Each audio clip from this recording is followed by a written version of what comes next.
सभी प्यारे बच्चों को नमस्कार। तो इस वीडियो में क्लास 10th मैथ जो हमारे पास अग्रवाल कंट्रोल पेपर है, तो इसमें 2025 और सेट नंबर 2 हल कराने वाले हैं। यदि आपने इससे पहले के वीडियो नहीं देखे हैं तो उन सभी वीडियो का लिंक इस वीडियो के डिस्क्रिप्शन बॉक्स में दे देंगे, तो वहाँ जाके आप देख सकते हो। और फिर भी आपको कोई वीडियो ना मिले तो कमेंट करके बोल देना, तो उस वीडियो का लिंक आपके पास भेज देंगे। तो ज़्यादा ना समय लेते हुए वीडियो की शुरुआत करते हैं। तो प्रश्न नंबर पहला यहाँ पे लिखा हुआ कौशिक ए माइनस कॉट ए, फिर अगले कोष्टक में है 1 प्लस कौशिक का मान कितना होगा।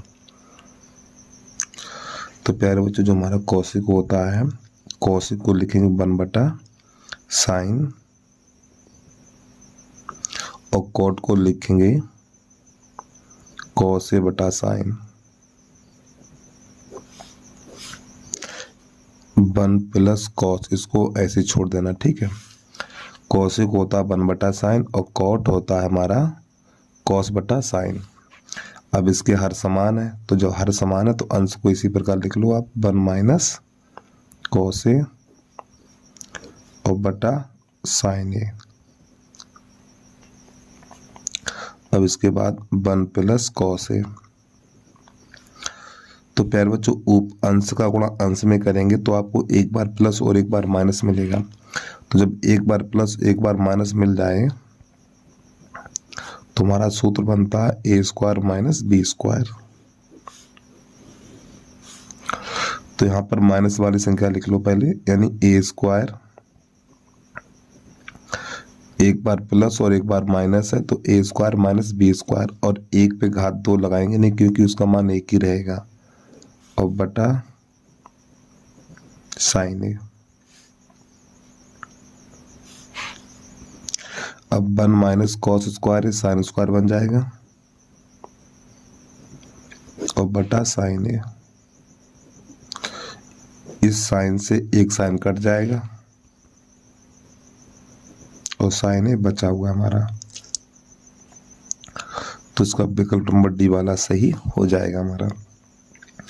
अब इसके बाद प्रश्न नंबर 2 देखिए आप।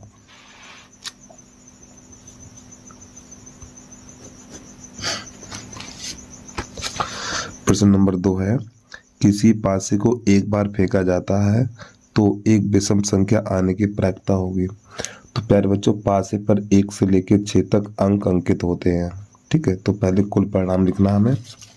नंबर 2, कुल परिणाम बराबर 1 2 3 4 5 और ये 6। तो विषम की प्रायिकता पूछी है, पी ई बराबर, तो इसमें विषम संख्याएं कितनी है, एक विषम ये है, एक विषम ये है और एक विषम ये है। तो विषम संख्याएं कितनी होंगी, 1 2 3, 3 और बटा ये कुल संख्याएं कितनी है, 6 है। तो 3 एकम 3, 3 दूनी 6। तो प्रायिकता पी ई बराबर 1/2। ठीक। प्रश्न नंबर 3 देखिएगा आप। प्रश्न नंबर 3 है, निम्नलिखित बारंबारता बंटन का माध्यक वर्ग होगा। तो प्यारे बच्चों, इसका हमें माध्यक वर्ग निकालना है इस टेबल का। चलिए समझिएगा। तो माध्यक वर्ग निकालने के लिए प्यारे बच्चों यहाँ पे बनानी पड़ेगी संचयी बारंबारता। तो संचयी बारंबारता कैसे निकालते हैं वो देखिएगा। ये 3 है तो पहले 3 लिख लो, 3 में इस 2 को जोड़ो 5, 5 में 5 को जोड़ो 10, और 10 में और इस 10 में 4 को जोड़ेंगे 14, और 14 में 1 को जोड़ेंगे 15। तो प्यारे बच्चों, ये वाला जो मान होता है n का होता है, ठीक। n बराबर 15 निकला है। तो यहाँ पे n/2, n का मान 15/2 और 2 का भाग 15 में लगाएंगे तो ये मिलेगा हमें 7.5 इतना। अब आपको इसमें ये देखना है, जो 7.5 है ऊपर से किस संख्या के अंदर आएगा। तो 10 के अंदर आएगा ये, और इस 10 के अंदर आएगा तो इसके सामने वर्ग अंतराल कौन सा है, ये रहा हमारा, ठीक है। ये वाला हो जाएगा वर्ग अंतराल। एक बार फिर समझिए। सबसे पहले आपको निकालना है संचयी बारंबारता, और संचयी बारंबारता निकालते समय जो लास्ट वाला मान होगा ये हमारा n का मान होगा। फिर आपको निकालना n/2, तो n/2 का मान जो निकलेगा 7.5। तो ऊपर से किस संख्या से घटा सकते हैं, यानी जो n/2 का मान है 7.5, ऊपर से किस संख्या से घटा सकते हैं? 3 से नहीं घटा सकते हैं, 5 से नहीं घटा सकते हैं, तो 10 से घटा सकते हैं। और इसके सामने जो वर्ग अंतराल होगा वही हमारा आंसर हो जाएगा। तो आपको यहाँ पे लिखना है संचयी बारंबारता, संचयी बारंबारता कितनी 10 है, और 10 के सामने वर्ग अंतराल ये है। ठीक है, तो लिख देंगे अतः माध्यक वर्ग 10 से 15 है। तो ये आपका आंसर हो जाएगा। अब प्रश्न नंबर है हमारा 4, इसको देखिएगा। तो 4 नंबर में क्या बताना, बहुलक वर्ग। तो बहुलक वर्ग क्या होता है, जिस पद की बारंबारता सबसे अधिक होती है, जिस पद की बारंबारता सबसे अधिक होती है उसके सामने जो वर्ग अंतराल होता है उसी को बहुलक वर्ग कहते हैं। देखो यहाँ पे बारंबारता सबसे अधिक किसकी है, 12 की है, और 12 के सामने कौन सा अंतराल है, 7 से 14 है। तो इसका आंसर हो जाएगा डी वाला सही हो जाएगा। ठीक, प्रश्न नंबर 5, एक बच्चे के पास एक ऐसा पासा है जिसके फलकों पर निम्नलिखित अक्षर अंकित हैं। ठीक है, ये हमारा एक पासा है और ये पासे की सतह है हमारी ये। ठीक है, तो उसकी प्रायिकता ज्ञात, एक ही प्रायिकता क्या होगी। तो सबसे पहले यहाँ पे लिखने कुल परिणाम, कुल परिणाम कौन कौन से हैं, A B C D और ये E और कामा A। तो A की प्रायिकता पूछिए, तो P A बराबर, तो A कितनी बार आया प्यारे बच्चों, एक ही है, और एक ही 2 बार आया, 2/6, 2 एकम 2, 2 3 6। तो जिसका आंसर निकलेगा 1/3 निकल के आ जाएगा। ठीक है, प्रश्न नंबर 5 के बाद प्रश्न नंबर 6 देखिएगा आप लोग। नंबर 6 में दे रखा है cot थीटा बराबर 8/15, तो साइन का मान कितना होगा।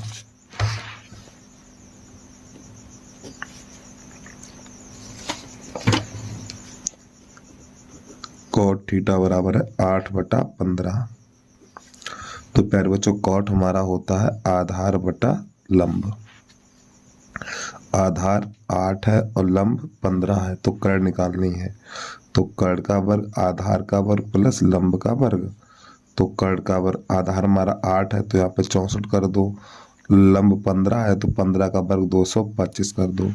अब इन दोनों को जोड़ दो, तो कर्ण बराबर हो जाएगा हमारा, इन दोनों को जोड़ेंगे तो 289, और 289 17 का वर्ग है।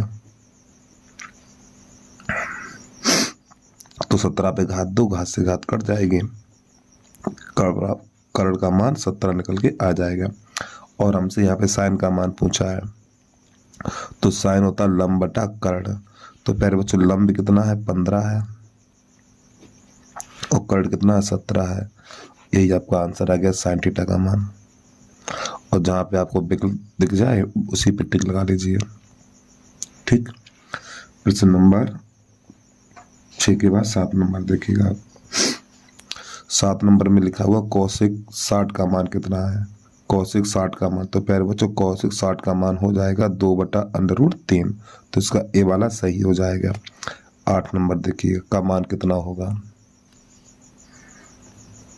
नंबर 8 है हमारा कौशिक स्क्वायर थीटा बटा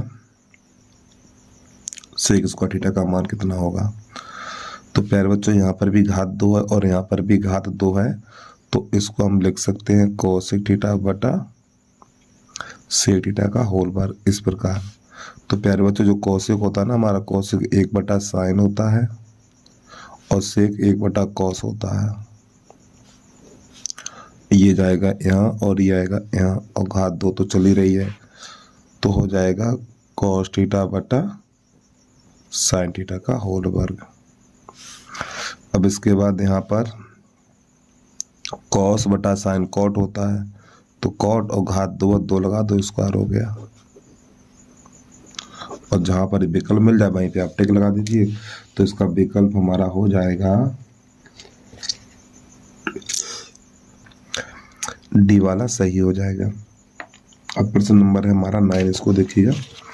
यहाँ पे दे रखा है 35 49, 35 49 का HCF अर्थात मासा 7 है, तो इनका लासा होगा, यानी इन दोनों संख्याओं का मासा 7 है और लासा ज्ञात करना है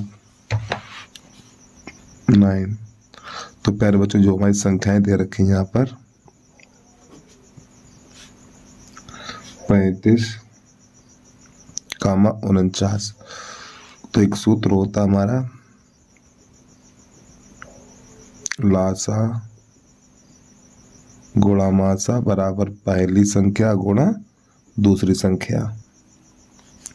तो इसमें लासा तो हमें ज्ञात नहीं है, तो लासा को ऐसे ही लिख लो। और हमारा जो मासा दे रखा है 7, तो मासा 7 है, पहली संख्या 35 और दूसरी संख्या 49, 7 1 7 7 7 49। लासा बराबर 7 पन्ना 35 हासिल 3 और 7 3 21, 21 और 3 24। ठीक है, इसका आंसर आ गया। नंबर है हमारा 10, इसको देखिएगा। 10 में क्या करना, दो संख्याएं दे रखी, इनका मासा ज्ञात करना है 306 और 657। ठीक, इनका मासा ज्ञात करना है। चलिए समझिएगा। तो इसका भाग इसमें लगा दो, 306 भाग है हमारा 657। तो प्यारे बच्चों 2 बार चला जाएगा हमारा, और 2 का गुणा 306 में करेंगे तो 300 वो 612 हो जाएगा। घटाओ 5 बचेगा, 4 बचेगा, इधर 0 हो जाएगा। दोबारा भाग चालू करेंगे, अब 306 अभी जाएगा 6 बार हमारा, तो 45 45 छक्का 270 होता है। घटाओ 6, यहाँ बचेगा 3, दोबारा फिर भाग चालू करो, यहाँ 45 रखो और 36 एकन 36, तो यहाँ बचेगा 9। फिर इसके बाद अब ये 36 अंदर रखो, तो 9 छक्का नहीं 9 चौक 36, 4 बार चला जाएगा। इस प्रकार ये पूरा पूरा कट गया। तो प्यारे बच्चों अंतिम भाजक कितना है, 9 है। तो यही हमारा हो जाएगा मासा बराबर 9। ये आपका आंसर आ गया। और जहाँ पर विकल्प है उसी पे आप टिक लगा दीजिए। प्रश्न नंबर 11 है दो संख्याओं के एलसीएम एवं एचसीएफ क्रमशः 168 और 6 है और एक संख्या 24 है, दूसरी संख्या ज्ञात करनी है। तो अभी मैंने प्रश्न नंबर 11 में सूत्र बताया आपको। 11 में क्यों, प्रश्न नंबर 9 में सूत्र बताया, वही सूत्र लगाएंगे हम। नंबर 11 है हमारा। तो यहाँ पर जो सूत्र होता है लासा गुणा मासा बराबर पहली संख्या गुणा दूसरी संख्या। तो यहाँ पे जो लासा दे रखा है 168 और मासा है हमारा 6 और एक संख्या है 24 और दूसरी संख्या कर लो x। काम कर लो यहाँ पर। अब 6 एकन 6 और 6 चौक 24, 4 से काटो 4 एकन 4, 4 चौक 16 और 4 दूनी 8। तो दूसरी संख्या जो निकलेगी हमारी 42 निकल के आ जाएगी। ठीक है, प्रश्न नंबर 12 देखिएगा। तो बच्चों 12 नंबर में यहाँ पे 2 बिंदु दे रखे हैं। देखो यह है प्रश्न नंबर 12 है a 0 b 2a 2b के बीच की दूरी कितनी होगी। तो यहाँ पे लिख लो a b तथा b 2a 2b, इनके बीच की दूरी ज्ञात करनी है। तो आपको लिखना है बीच की दूरी बराबर √ x1 माइनस x2 का होल वर्ग प्लस y1 माइनस y2 का होल वर्ग। मान लगा दीजिए, x1 का मान a और x2 का मान 2a का होल वर्ग प्लस y1 का मान b और y2 का मान 2b अंडर रूट यहाँ पे माइनस a का होल वर्ग माइनस b का होल वर्ग।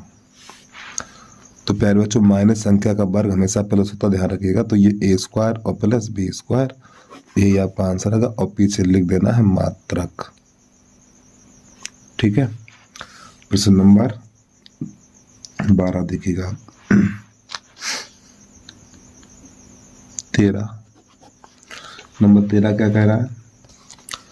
यदि 5 सेंटीमीटर त्रिज्या वाले एक वृत्त के केंद्र एक वृत्त के बिंदु P पर स्पर्श रेखा PQ केंद्र O से जाने वाली एक रेखा बिंदु Q पर इस प्रकार मिलती है कि PQ बराबर 12 सेंटीमीटर, OQ की लंबाई ज्ञात कीजिए। तो सबसे पहले प्यारे बच्चों एक वृत्त बनाना है आपको, ठीक है। और ये वृत्त का केंद्र है, इसे O से लिखना है और वृत्त के बाहर एक बिंदु रखना है Q, इसको यहां से मिलाएंगे। फिर इसके बाद इससे एक स्पर्श रेखा खींचनी है इस प्रकार। तो प्यारे बच्चों यहाँ पे लिखना है आपको P, वृत्त के केंद्र से स्पर्श बिंदु को मिलाते हैं, ये हमारा स्पर्श बिंदु होता है। वृत्त के केंद्र से स्पर्श बिंदु को मिलाएंगे इस प्रकार। तो यहाँ पे जो कोण बनेगा वो 90 अंश का बनेगा और ये वृत्त की त्रिज्या है जो 5 सेंटीमीटर है और PQ की लंबाई दे रखी 12 सेंटीमीटर। तो ये 12 सेंटीमीटर है, तो OQ की लंबाई ज्ञात करनी है। ठीक है, तो प्यारे बच्चों ये बनेगा एक समकोण त्रिभुज हमारा। तो यहाँ पे लिख लेना है समकोण त्रिभुज OPQ में, OPQ में। तो जब ये 90 अंश कोण है तो इसके सामने वाली भुजा कर्ण होती है। तो पाइथागोरस प्रमेय लगाएंगे हम, कर्ण का वर्ग आधार का वर्ग प्लस लंब का वर्ग। तो कर्ण हमारी ये वाली भुजा है जिसका नाम है OQ का वर्ग। अब ये लंब मानो और ये आधार मान लो, 12 का वर्ग प्लस 5 का वर्ग। तो OQ का वर्ग 144, इसका हो जाएगा 25। तो OQ का वर्ग बराबर ये हो जाएगा 169। OQ का वर्ग बराबर ये 13 का वर्ग है, तो ये घात से घात कट जाएगा। तो OQ बराबर निकलेगा 13 सेंटीमीटर। ठीक, चलिए जल्दी से नोट करिए, अगला प्रश्न देखिएगा आप। प्रश्न नंबर 14 है, इसमें दो त्रिभुज दे रखे हैं। ठीक, एक त्रिभुज है ABC और DEF में। ये दो त्रिभुज हैं, कोण A बराबर नहीं कोण B बराबर कोण E है। तो ये त्रिभुज समरूप होंगे, ये बताना हमें। चलिए समझिएगा, एक कोण दिया हुआ है, दो भुजाएं समानुपात में लिखनी है हमें। प्रश्न नंबर 14 है हमारा। तो यहाँ पे त्रिभुज बना लो पहले। एक त्रिभुज ये है, यहाँ पे लिख लो A, यहाँ लिख लो B और यहाँ लिख लो C। एक त्रिभुज एक और है, इसका नाम D और इसका नाम E और इसका नाम AF। तो प्यारे बच्चों ये वाला कोण इसके बराबर दिया हुआ है, ये कोण इसके बराबर दिया हुआ है। ठीक है, और ये दोनों त्रिभुज समरूप है हमारे। तो यहाँ पे लिखना चाहो तो लिख लो, त्रिभुज ABC तथा त्रिभुज DEF में ये कोण बराबर इसके है, कोण B बराबर कोण E। तो समरूप त्रिभुज कब होते हैं? संगत कोण बराबर हो, संगत कोण बराबर हो और संगत भुजाएं समानुपात में हो। तो प्यारे बच्चों इस कोण से देखो, इस कोण से दो भुजाएं निकल रही हैं, एक ये वाली भुजा है और एक ये है। इसी प्रकार यहाँ पर इस कोण से दो भुजाएं निकल रही हैं, एक ये वाली भुजा है और एक ये भुजा है। तो पहले ये वाली भुजा लिखेंगे, फिर इसके नीचे ये वाली भुजा लगाएंगे।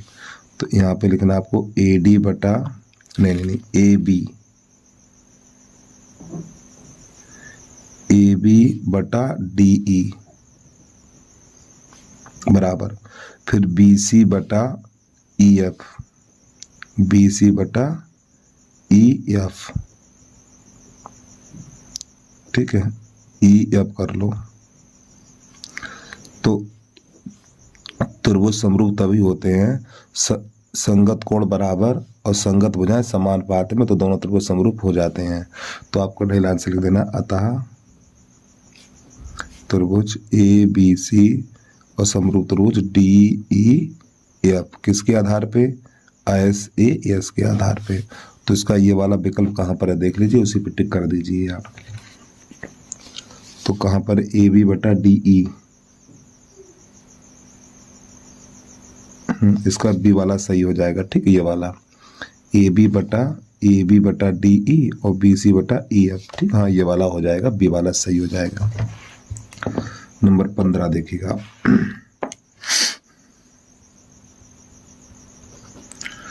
15 नंबर कह रहा है 7 सेंटीमीटर त्रिज्या वाले एक वृत्त के एक त्रिज्यखंड का कोण 90 अंश है, त्रिज्यखंड का क्षेत्रफल ज्ञात कीजिए। तो यहाँ पे लिख लेना है r बराबर 7 सेंटीमीटर और थीटा बराबर 90 अंश। तो आपको लिखना त्रिज्यखंड का क्षेत्रफल, त्रिज्यखंड का क्षेत्रफल सूत्र होता है पाई r स्क्वायर थीटा और बटा 360, 22 बटा पाई का मान है हमारा 22 बटा 7 और r का मान है 7 गुणा 7 और थीटा का मान 90 बटा 360। तो 7 से 7 काटो और 90 एक 90, 90 चौकू 360। तो ये हो जाएगा हमारा, 2 से काटो, 2 दूनी 4 और 2 एकन 2, 2 एकन 2, 11 सत्ते 77 और बटा 2। तो 2 का भाग 77 में लगाएंगे तो हो जाएगा 38.5 सेंटीमीटर स्क्वायर। ठीक है, प्रश्न नंबर 16 देखिए।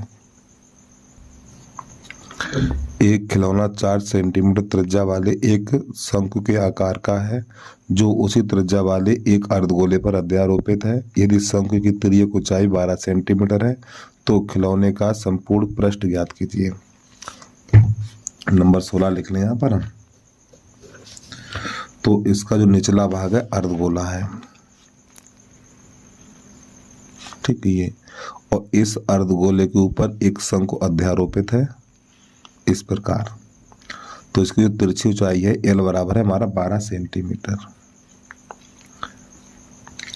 और इसकी जो त्रिज्या है 4 है। तो प्यारे बच्चों यहाँ पे लिखेंगे ठोस का पृष्ठीय क्षेत्रफल।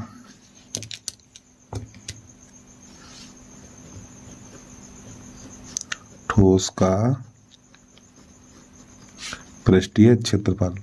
और ऐसे में दोनों की त्रिज्याएं समान होगी। ठीक है, अर्धगोले की और शंकु की त्रिज्या समान होगी। लिखना चाहो तो लिख लो, शंकु तथा अर्धगोले की त्रिज्या समान है और r बराबर 4 सेंटीमीटर इस प्रकार। ठीक, तो पहले ये अर्धगोला है तो अर्धगोले का वक्रपृष्ठ, अर्धगोले का वक्रपृष्ठ 2 पाई r स्क्वायर, 2 पाई r स्क्वायर और प्लस शंकु का वक्रपृष्ठ पाई r l। तो प्यारे बच्चों यहाँ से कामन ले लेंगे हम, पाई r कामन लेंगे तो 2r और प्लस l बचेगा। ठीक है, और यहाँ पे पाई का मान नहीं लगाना है, पाई गुणा r का मान 4 है, 2 गुणा r का मान 4 और प्लस l का मान 12। तो 4 पाई ये हो जाएगा 8 और प्लस 12 ये 20 हो जाएगा हमारा। तो 4 पाई यहाँ पे 20 और 20 चौकू 80, तो 80 पाई वर्ग सेंटीमीटर। प्रश्न नंबर 17 देखिएगा। 17 हमारा गुणनखंड है तो इसमें मूल ज्ञात करने हैं। नंबर 17 एक्स स्क्वायर प्लस का 7x प्लस का 12 बराबर 0। तो प्यारे बच्चों इसके हमें गुणनखंड काटने हैं तो यहाँ पे 1 कर सकते हैं। ठीक है, तो ये हो जाएगा 12 एकन 12। तो 12 के ऐसे गुणनखंड काटो जोड़ने पे 7 मिल जाए। तो 4 3 12, यानी 12 के ऐसे गुणनखंड काटो जोड़ने पर 7 मिल जाए। तो 4 3 12 और इन दोनों को जोड़ेंगे तो 7 मिल जाएगा। एक्स स्क्वायर प्लस का यहाँ पे 4 और प्लस 3 और प्लस 12 बराबर 0। एक्स स्क्वायर प्लस का 4x और प्लस का 3x प्लस का 12 बराबर 0। यहाँ से x कॉमन लेंगे तो x प्लस 4, यहाँ से 3 कॉमन लेंगे तो x प्लस 4 बराबर 0। x प्लस 4 और x प्लस 3 बराबर 0, तो x प्लस 4 बराबर 0, तो x बराबर -4 और x प्लस 3 बराबर 0, x बराबर -3। तो आपको लिखना मूल लिख दो या फिर शून्य लिख दो। तो बेटा जो मूल बराबर -4 कामा -3 आंसर आ जाएगा। ठीक, अगला प्रश्न देखिएगा 17 के बाद 18 नंबर। 18 नंबर में क्या करना है, यहाँ पे 2 समीकरण दे रखे हैं, ठीक, इनको हल करना और एक्स वाई का मान पता करना है। फिर इसके बाद 19 नंबर है, यदि द्विघात समीकरण ये दिया हुआ के मूल समान है तो के का मान ज्ञात कीजिए। और 20 नंबर है, इसका 7वां पद होगा। तो पहले तो देखिए 18 आप,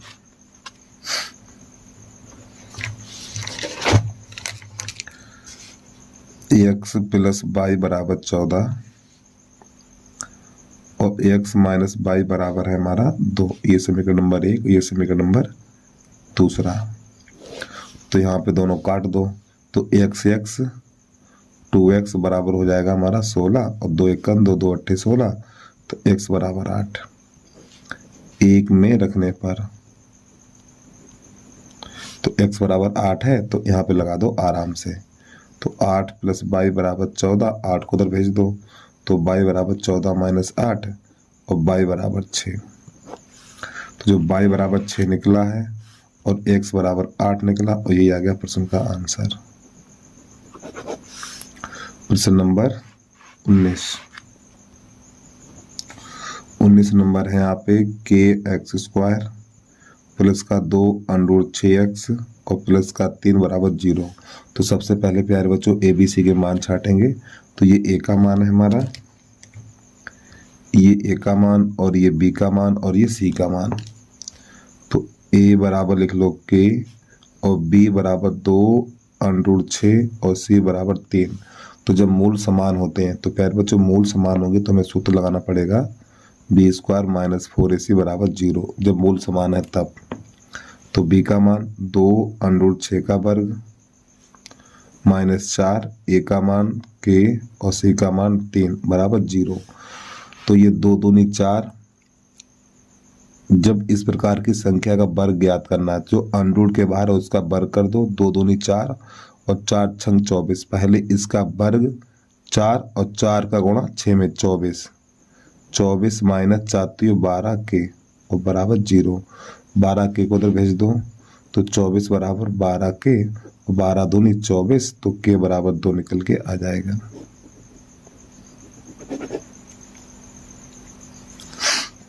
प्रश्न नंबर 20 देखिएगा। यहाँ पे एपी दे रखी है 20 नंबर में। एपी है हमारी -6 -4 -2 डैश डैश। इसका हमें 7वां पद ज्ञात करना है। तो प्यारे बच्चों ये हमारा ए का मान है, तो ए बराबर -6 और डी बराबर निकालना, इसमें से घटाना है -2 और माइनस पर -4।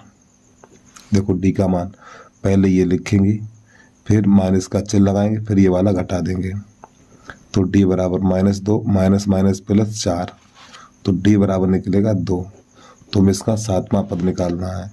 तो ए 7 बराबर ए प्लस 6d, एक कम करके लिखा जाएगा। ए का मान -6 और डी का मान 6 गुणा 2, तो -6 प्लस का 12, तो 12 में से 6 घटाएंगे तो 6 निकल के आ जाएगा। ठीक है, अब आ जाइए प्रश्नों की तरफ। अब यहाँ पे चलेगा हमारा खंड बा और प्रश्न नंबर पहले का और बोर्ड की परीक्षा में आपको ऐसे लिखना, नहीं तो का लिख के चले आओ। प्रश्न नंबर पहले का, दूसरे का, तीसरे का ऐसे करके लिखना है। ठीक है, तो इसका हल देखिएगा। तो यहाँ पे लिखना माना 6 माइनस √2 एक परमेय संख्या है। परमेय संख्या है प्यारे बच्चों जब ये परमेय संख्या है तो परमेय संख्या को p बटा q के रूप में लिखा जाता है। तो 6 माइनस √2 बराबर p बटा q। इसके आगे लिखना है जहां p तथा q सह अभाज्य पूर्णांक हैं, ठीक है, और q नॉट इक्वल 0। अब क्या करना है प्यारे बच्चों, इस p बटा q को ले आओ इधर और √2 को भेज दो इधर, तो ये हो जाएगा 6 माइनस p बटा q। ठीक, इसको इधर लाएंगे तो माइनस का हो जाएगा और जो √2 को उधर ले जाएगा तो प्लस का हो जाएगा √2। तो इसको लिखेंगे √2 बराबर इसका गुणा इसमें 6q माइनस p और बटा q। अब ये प्रश्न हमारा हल हो जाता है। ठीक है, अब इसकी थोड़ी हिंदी लिखनी है। 6q माइनस p बटा q ये वाली संख्या, ठीक है, एक परमेय संख्या है।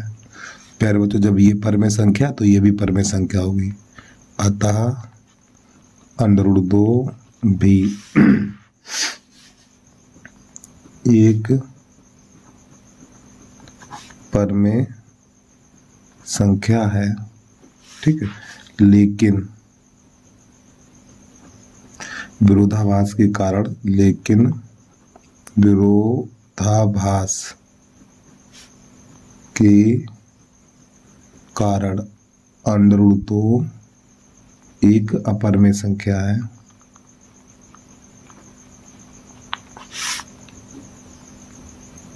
अपरमेय संख्या है, ठीक है, इसलिए 6 माइनस √2 भी एक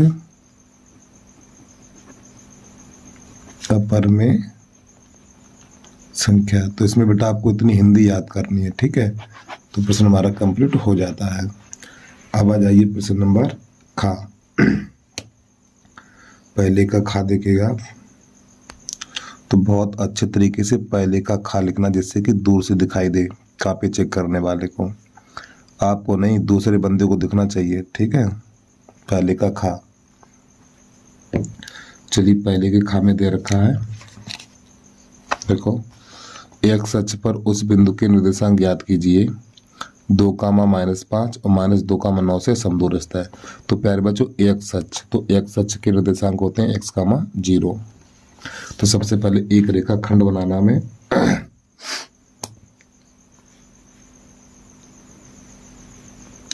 इस प्रकार, तो यहाँ पे a और यहाँ पर b, जिन दो बिंदुओं के बीच में और शब्द लिखा होता तो उनको किनारे पे रखते हैं। ठीक है, तो यहाँ पे -2, 2 और b का निर्देशांक है 2, 8 और x अक्ष के निर्देशांक, x अक्ष के निर्देशांक, ठीक, यहाँ पे लिखना p समदूरस्थ है, तो x अक्ष के निर्देशांक x, 0। तो अब हमें यहाँ पे लिखना है जो p बिंदु है a b से समदूरस्थ है। ठीक है, तो a p के बीच की दूरी और बराबर p b के बीच की दूरी। तो आपको यहाँ पे लिखना है a p के बीच की दूरी बराबर फिर p b के बीच की दूरी। और जब हम दोनों तरफ बीच की दूरी का सूत्र लगाएंगे तो प्यारे बच्चों √ नहीं लगाना है आपको। x1 - x2 का होल वर्ग प्लस y1 - y2 का होल वर्ग बराबर x1 - x2 का होल वर्ग प्लस y1 - y2 का होल वर्ग। तो मैंने यहाँ पे लिखा हुआ AP, तो A के निर्देशांक ये हैं और P के ये हैं -2, 2 और x, 0। PB, तो P के निर्देशांक x, 0 और B के निर्देशांक 2, 8।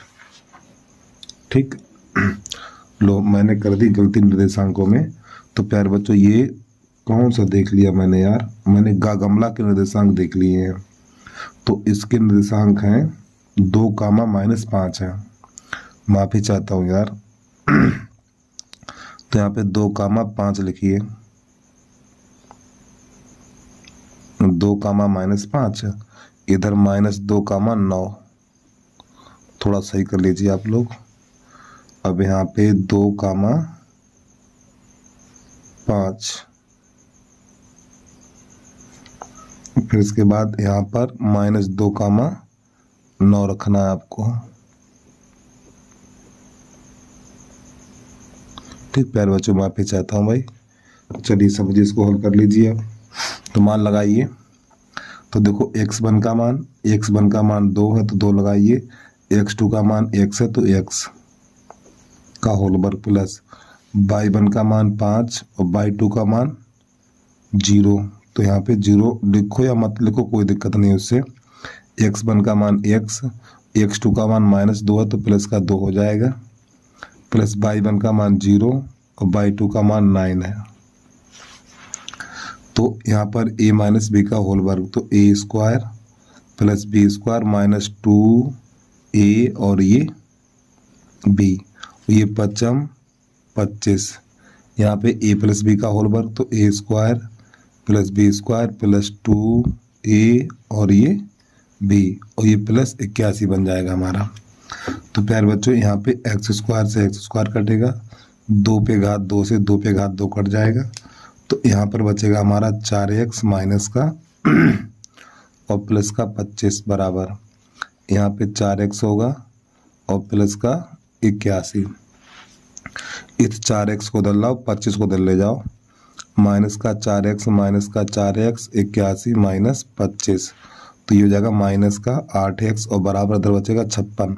तो 8 × 8 8 7 56, तो x बराबर -7 निकलेगा।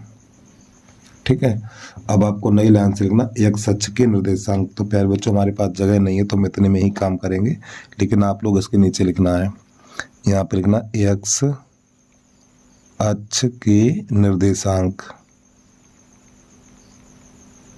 बराबर। तो x अक्ष के निर्देशांक है x का मान 0, तो x का मान -7 निकला है, तो -7 का मान 0, तो ये इसका आंसर आ जाएगा। ठीक है, चलिए जल्दी से नोट करिए। अगला प्रश्न देखिएगा, गा गमला।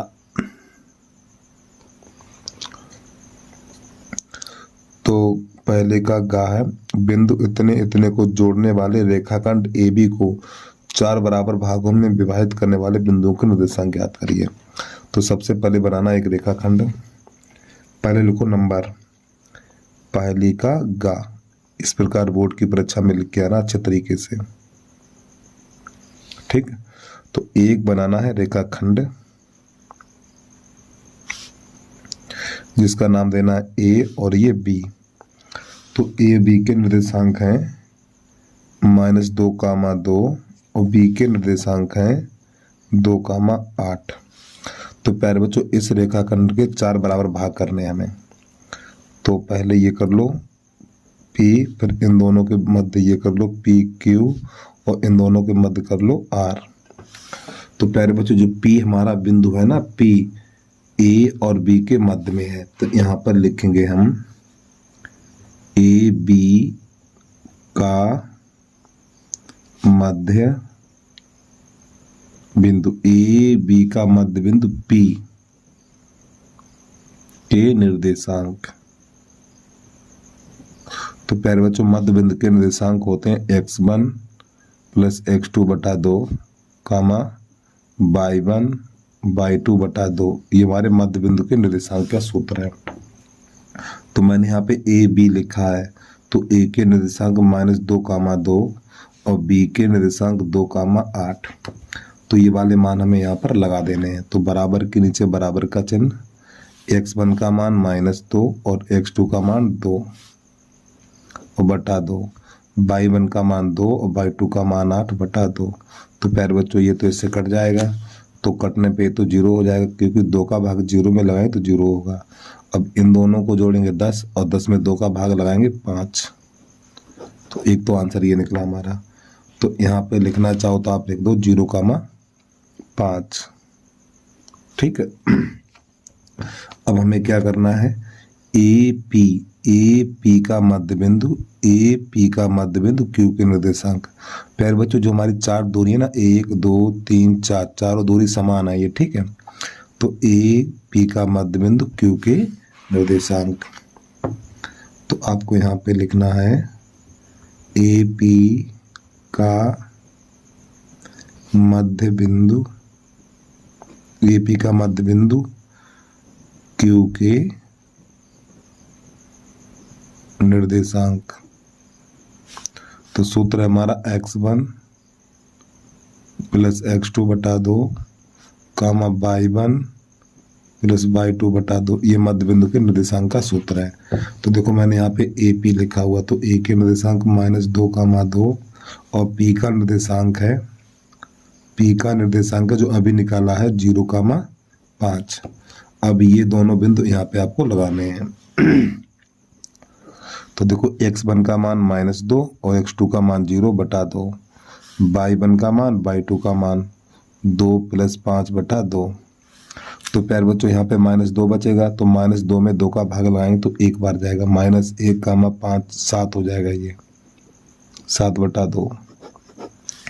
तो इसके ये निर्देशांक निकलेंगे। ठीक, अब इसके बाद बचा हुआ है हमारा r, इसके निकालने हैं।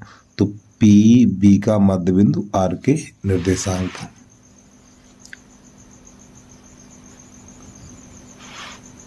पी बी का मध्य बिंदु r के निर्देशांक।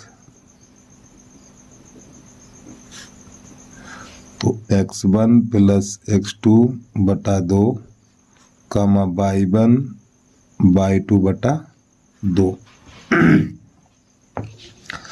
अब यहाँ पे क्या करना है आपको, देखो मैंने क्या लिखा, पी बी लिखा हुआ है, पी बी। तो पी का बिंदु कितना है, पी 0 कामा 5, नहीं, अच्छा बी, गलती कर दी मैंने, बी है ना, बी का बिंदु 2 कामा 8 है, तो इधर लिखो 2 कामा 8, 2 कामा 8 और पी का है 0 कामा 5। तो ये वाले बिंदु आपको यहाँ लगाने हैं। x1 का मान 2 और x2 का मान 0 बटा 2 कामा y1 का मान 8 और y2 का मान, अरे भैया देखो x1 plus x2, x1 plus x2 2 plus 0, फिर y1 प्लस y2 8 प्लस 5 बटा 2, ये हो जाएगा हमारा 2 बटा 2, ये 2 बटा 2 हो जाएगा, 2 का भाग लगाएंगे तो 1 रह जाएगा और ये हो जाएगा 13 बटा 2। और ये हो गया प्रश्न हमारा कंप्लीट। ठीक है, चलिए जल्दी से नोट करिए, अगला प्रश्न देखिएगा आप। तो प्रश्न नंबर है पहले का घा घड़ी। ठीक है, सिद्ध कीजिए, ये हमारा त्रिकोणमिति का प्रश्न सिद्ध करने वाला है। तो इसको कैसे करते हैं देखिएगा आप लोग। तो यहाँ पे नंबर डाल लेना पहले का घा। तो प्रश्न लिखना है आपको 1 प्लस साइन थीटा बटा 1 माइनस साइन थीटा, और ये रहा हमारा अंडर रूट बराबर sec theta plus tan theta, ये बेटा हमें सिद्ध करना है। तो सबसे पहले आपको यहाँ पे लिखना LHS under root 1 plus sine theta बटा 1 माइनस साइन थीटा। तो प्यारे बच्चों यहाँ पे हर का परमेकड़ को होगा हमारा, तो 1 प्लस साइन थीटा और 1 माइनस साइन थीटा। तो जब हर का परमेकड़ करेंगे हम, जब हर का परमेकड़ करेंगे तो ये जो माइनस है ना प्लस हो जाएगा, 1 प्लस साइन थीटा और 1 माइनस साइन थीटा। तो प्यारे बच्चों ऊपर वाली संख्या एक बार प्लस और एक बार प्लस, यानी कि ऊपर वाली संख्या दोनों प्लस की हैं, दोनों संख्याएं प्लस की हैं। तो आपको लिख देना है 1 प्लस साइन थीटा का होल वर्ग बटा, अब नीचे एक बार प्लस एक बार माइनस है, यहाँ पर प्लस होगा, एक बार प्लस एक बार माइनस है, और जब एक बार प्लस एक बार माइनस हो जाता तो सूत्र होता a square minus b square. तो आपको लिख देना 1 माइनस साइन स्क्वायर, और एक पे घात लगाएंगे नहीं हम, ठीक है, क्योंकि उसका मान उतना ही रहेगा, under root 1 plus sine theta का होल वर्ग। अब 1 minus sine square cos square हो जाएगा, 1 माइनस साइन स्क्वायर तो कॉस स्क्वायर हो जाएगा, हमारा सूत्र है कॉस का थीटा। अब यहाँ पर भी घात 2 है, यहाँ पर भी घात 2 है, तो आपको लिख देना 1 प्लस साइन थीटा बटा कॉस थीटा का होल वर्ग, इस प्रकार। इस 2 से ये रूट चला जाएगा, तो हमारा यहाँ पर बचेगा 1 प्लस साइन थीटा और बटा कॉस थीटा। तो अब आपको लिखना, इसको थोड़ा अलग अलग करना, तो 1 बटा cos theta plus sine theta बटा कॉस थीटा। तो प्यारे बच्चों 1 बटा कॉस 1 होता है सेक थीटा और साइन बटा कॉस टेन होता है टेन थीटा। तो ये आ गया LHS बराबर RHS। प्रश्न नंबर अगला देखिएगा। प्रश्न नंबर है पहले का 5वां, यहाँ खाली त्रिज्या 21 सेंटीमीटर वाले वृत्त की एक जीवा केंद्र पर 60 अंश का कोण अंतरित करती है, संगत वृत्तखंड का क्षेत्रफल ज्ञात कीजिए। तो सबसे पहले नंबर डालना है आपको पहले का यहाँ, तो यहाँ पे पहले मान लिख लो। R बराबर दे रखा है 21 सेंटीमीटर और थीटा बराबर है हमारा 60 अंश। तो वृत्तखंड का क्षेत्रफल, लघु वृत्तखंड का क्षेत्रफल, तो लघु वृत्तखंड का क्षेत्रफल का सूत्र है हमारा पाई R स्क्वायर थीटा बटा 360 माइनस 1/2 R स्क्वायर और ये साइन थीटा। तो आप मान लगा दीजिए। तो बेटा पाई का मान 22/7, R का मान 21 गुणा 21 और बटा 360 और गुणा 60, ठीक, माइनस 1/2। अब यहाँ पे R पे घात 2 है तो सीधा 21 का वर्ग कर दो, 21 का वर्ग 441 और साइन 60 इंटू, यहाँ पे छोटा सा लिखना, जगह कम है हमारे पास, तो यहाँ पे साइन और ये 60, ठीक है। आपको थोड़ा सही लिख लेना है, मैंने यहाँ पे 21 का वर्ग कर दिया सीधा 441 और साइन 60। अब यहाँ पे 60 एकन 60, 60 छक्का 7 एकन 7 और 7 तियां 21, 3 एकन 3 और 3 दूनी 6 और 2 एकन 2, 2 एकन 2, 2 एकन 2। तो यहाँ पे बचा हुआ 11 गुणा 21 बचा हुआ है और माइनस 1/2 441 और साइन 60 का मान √3/2 होता है। अब इसका गुणा कराइए, 11 एकन 11, 11 दूनी 22 और 1 23 माइनस 2 दूनी 4, तो 441 √3 और बटा 4 और यही आ गया प्रश्न का आंसर वर्ग सेंटीमीटर, ठीक है। चलिए अगला प्रश्न देखिएगा। 4 चम्मच, एक डब्बे में 4 लाल कंचे, 8 सफेद कंचे और 5 हरे कंचे हैं। इस डब्बे में से एक कंचा आदर्श निकाला जाता है, तो इसकी प्रायिकता क्या होगी कि निकाला गया कंचा लाल है और ये हरा नहीं है। समझो इसको। तो नंबर पहले का 4, तो सबसे पहले जो कंचों की संख्या हमारी है इसमें, लाल कंचे कितने हैं, लाल कंचे, तो बेटा लाल कंचे हमारे पास 4 हैं और सफेद कंचे,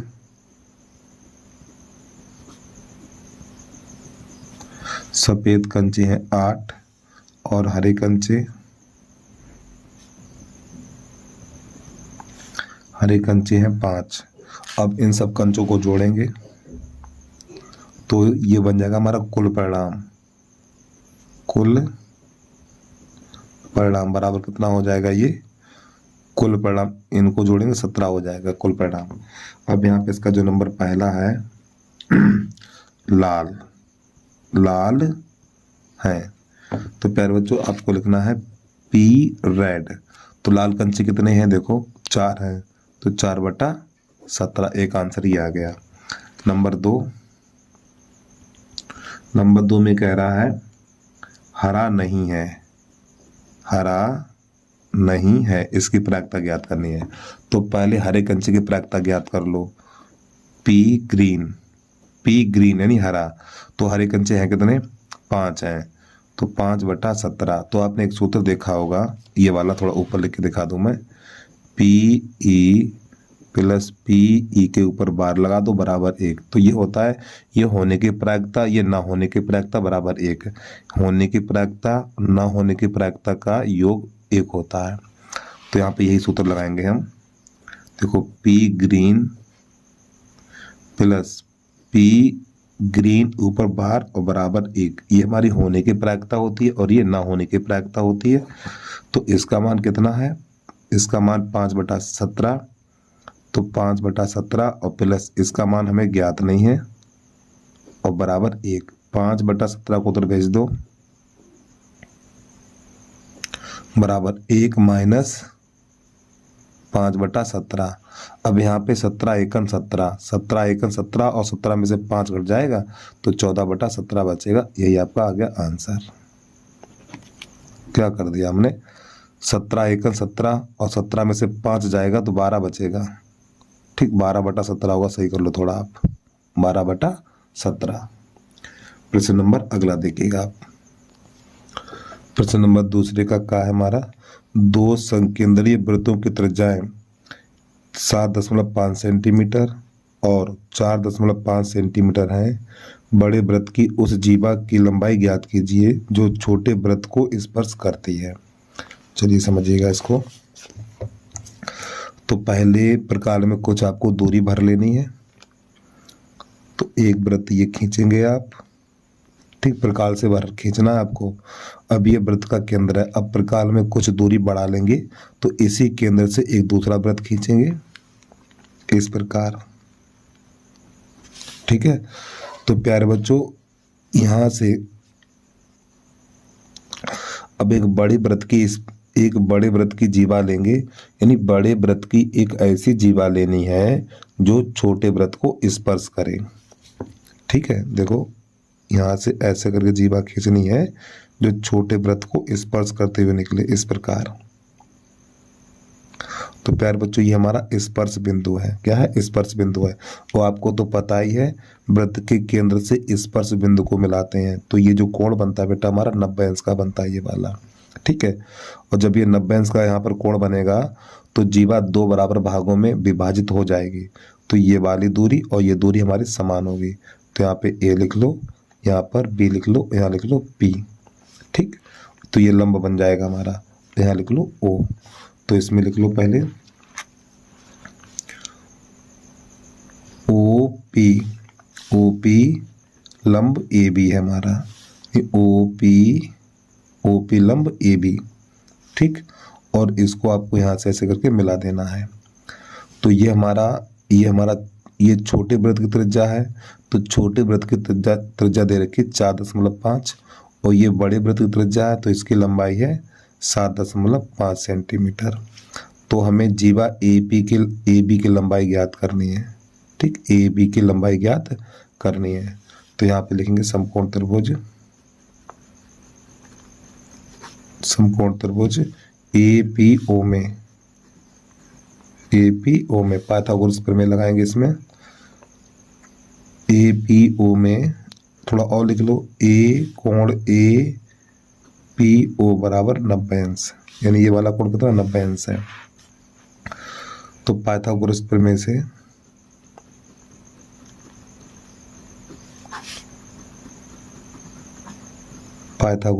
से तो कर्ण का वर्ग आधार का वर्ग प्लस लंब का वर्ग।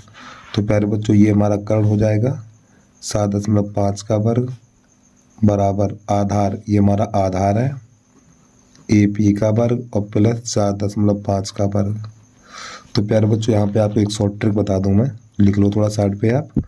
जब इकाई के स्थान पर 5 हो, इकाई के स्थान पर 5 हो, ठीक, इकाई के स्थान पे 5 हो तो वर्ग ज्ञात करना। ठीक, इकाई के स्थान पे 5 हो तो वर्ग कैसे ज्ञात करते हैं, जैसे आपको 15 का वर्ग निकालना है, 35 का वर्ग निकालना है, 75 का वर्ग निकालना है, 65 का वर्ग निकालना है, 85 का वर्ग निकालना है। बस इकाई के स्थान पे 5 होना चाहिए। ठीक है, तो यहाँ पे क्या करेंगे, देखो ये 5 है तो प्यारे बच्चों पहले 5 का वर्ग कर दो, 5 25। अब यहाँ पे 1 है, ठीक है, इस 1 में 1 जोड़ो 2, फिर इन दोनों का गुणा, 2 एकम 2, ठीक, 15 का वर्ग 225। इसको देखो 5 25, यानी इस 5 का वर्ग 25, 3 में 1 जोड़ो 4 और 4 3 12, इन दोनों का गुणा 12 हो जाएगा। 5 25, 7 में 1 जोड़ो 8 और 8 सत्ते 56। 5 25, यानी 5 का वर्ग 25, 6 में 1 जोड़ो 7 और 7 8 56। इस प्रकार यहाँ पे देखो 5 25, 5 25 और 8 में, इस 8 में 1 जोड़ो 9 और 9 8 72। तो ये सब समझ में आ गए। तो आपको इस प्रश्न का यानी कि इसका आंसर कमेंट में देना है। 25 का वर्ग कितना हुआ, इसका कमेंट में दीजिए आंसर। चलिए प्रश्न की तरफ आ जाइए। अब यहाँ पे क्या करना है, तो देखो 5 25, 7 में 1 जोड़ो 8 और 8 सत्ते 56, ठीक, और 10 से पीछे 1 अंक है तो 2 अंक हो जाएंगे, बराबर AP का वर्ग प्लस 5 25 और 4 में 1 जोड़ो 5 और 5 चौक 20 और 10 इसका यहाँ पे लग जाएगा। अब यहाँ पे क्या करना है प्यारे बच्चों, ये वाली संख्या इधर ले आओ, तो 56.25 माइनस 20.25 और बराबर हो जाएगा AP का वर्ग। तो इसमें से घटाएंगे तो घटाने पर बचेगा 36 बराबर AP का वर्ग। अब 36 6 का वर्ग है, तो AP का वर्ग बराबर 6 पे घात 2, घात से घात कट जाएगा, तो AP बराबर निकलेगा 6 सेंटीमीटर। ठीक, अब थोड़ा चित्र की तरफ आ जाइए। तो प्यारे बच्चों ये वाली भुजा हमारी 6 है, तो ये वाली भुजा भी 6 है, तो जीवा की लंबाई 12 सेंटीमीटर हो गई है। तो आपको लिखना है हमें यहाँ पे बड़े वृत्त की जीवा, बड़े वृत्त की जीवा AB बराबर 6 + 6, आपका आंसर आ जाएगा 12 सेंटीमीटर। ठीक है, तो उम्मीद है आपको समझ में आ गया होगा। प्रश्न नंबर दूसरे का खा देखिएगा। प्रश्न नंबर है दूसरे का खा। आकृति, यानी इस आकृति में एक ये दिया हुआ है और एक ये दिया है, और बेटा ये सिद्ध करना है। तो इसको कैसे हल करते हैं देखिएगा आप लोग। तो इस आकृति में सबसे पहले आपको लिखना है, दिया है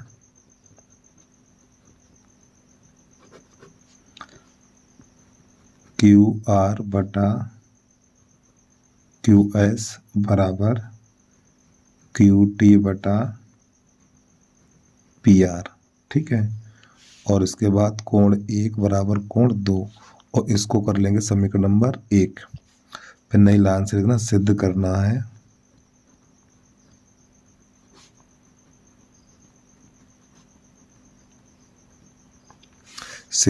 है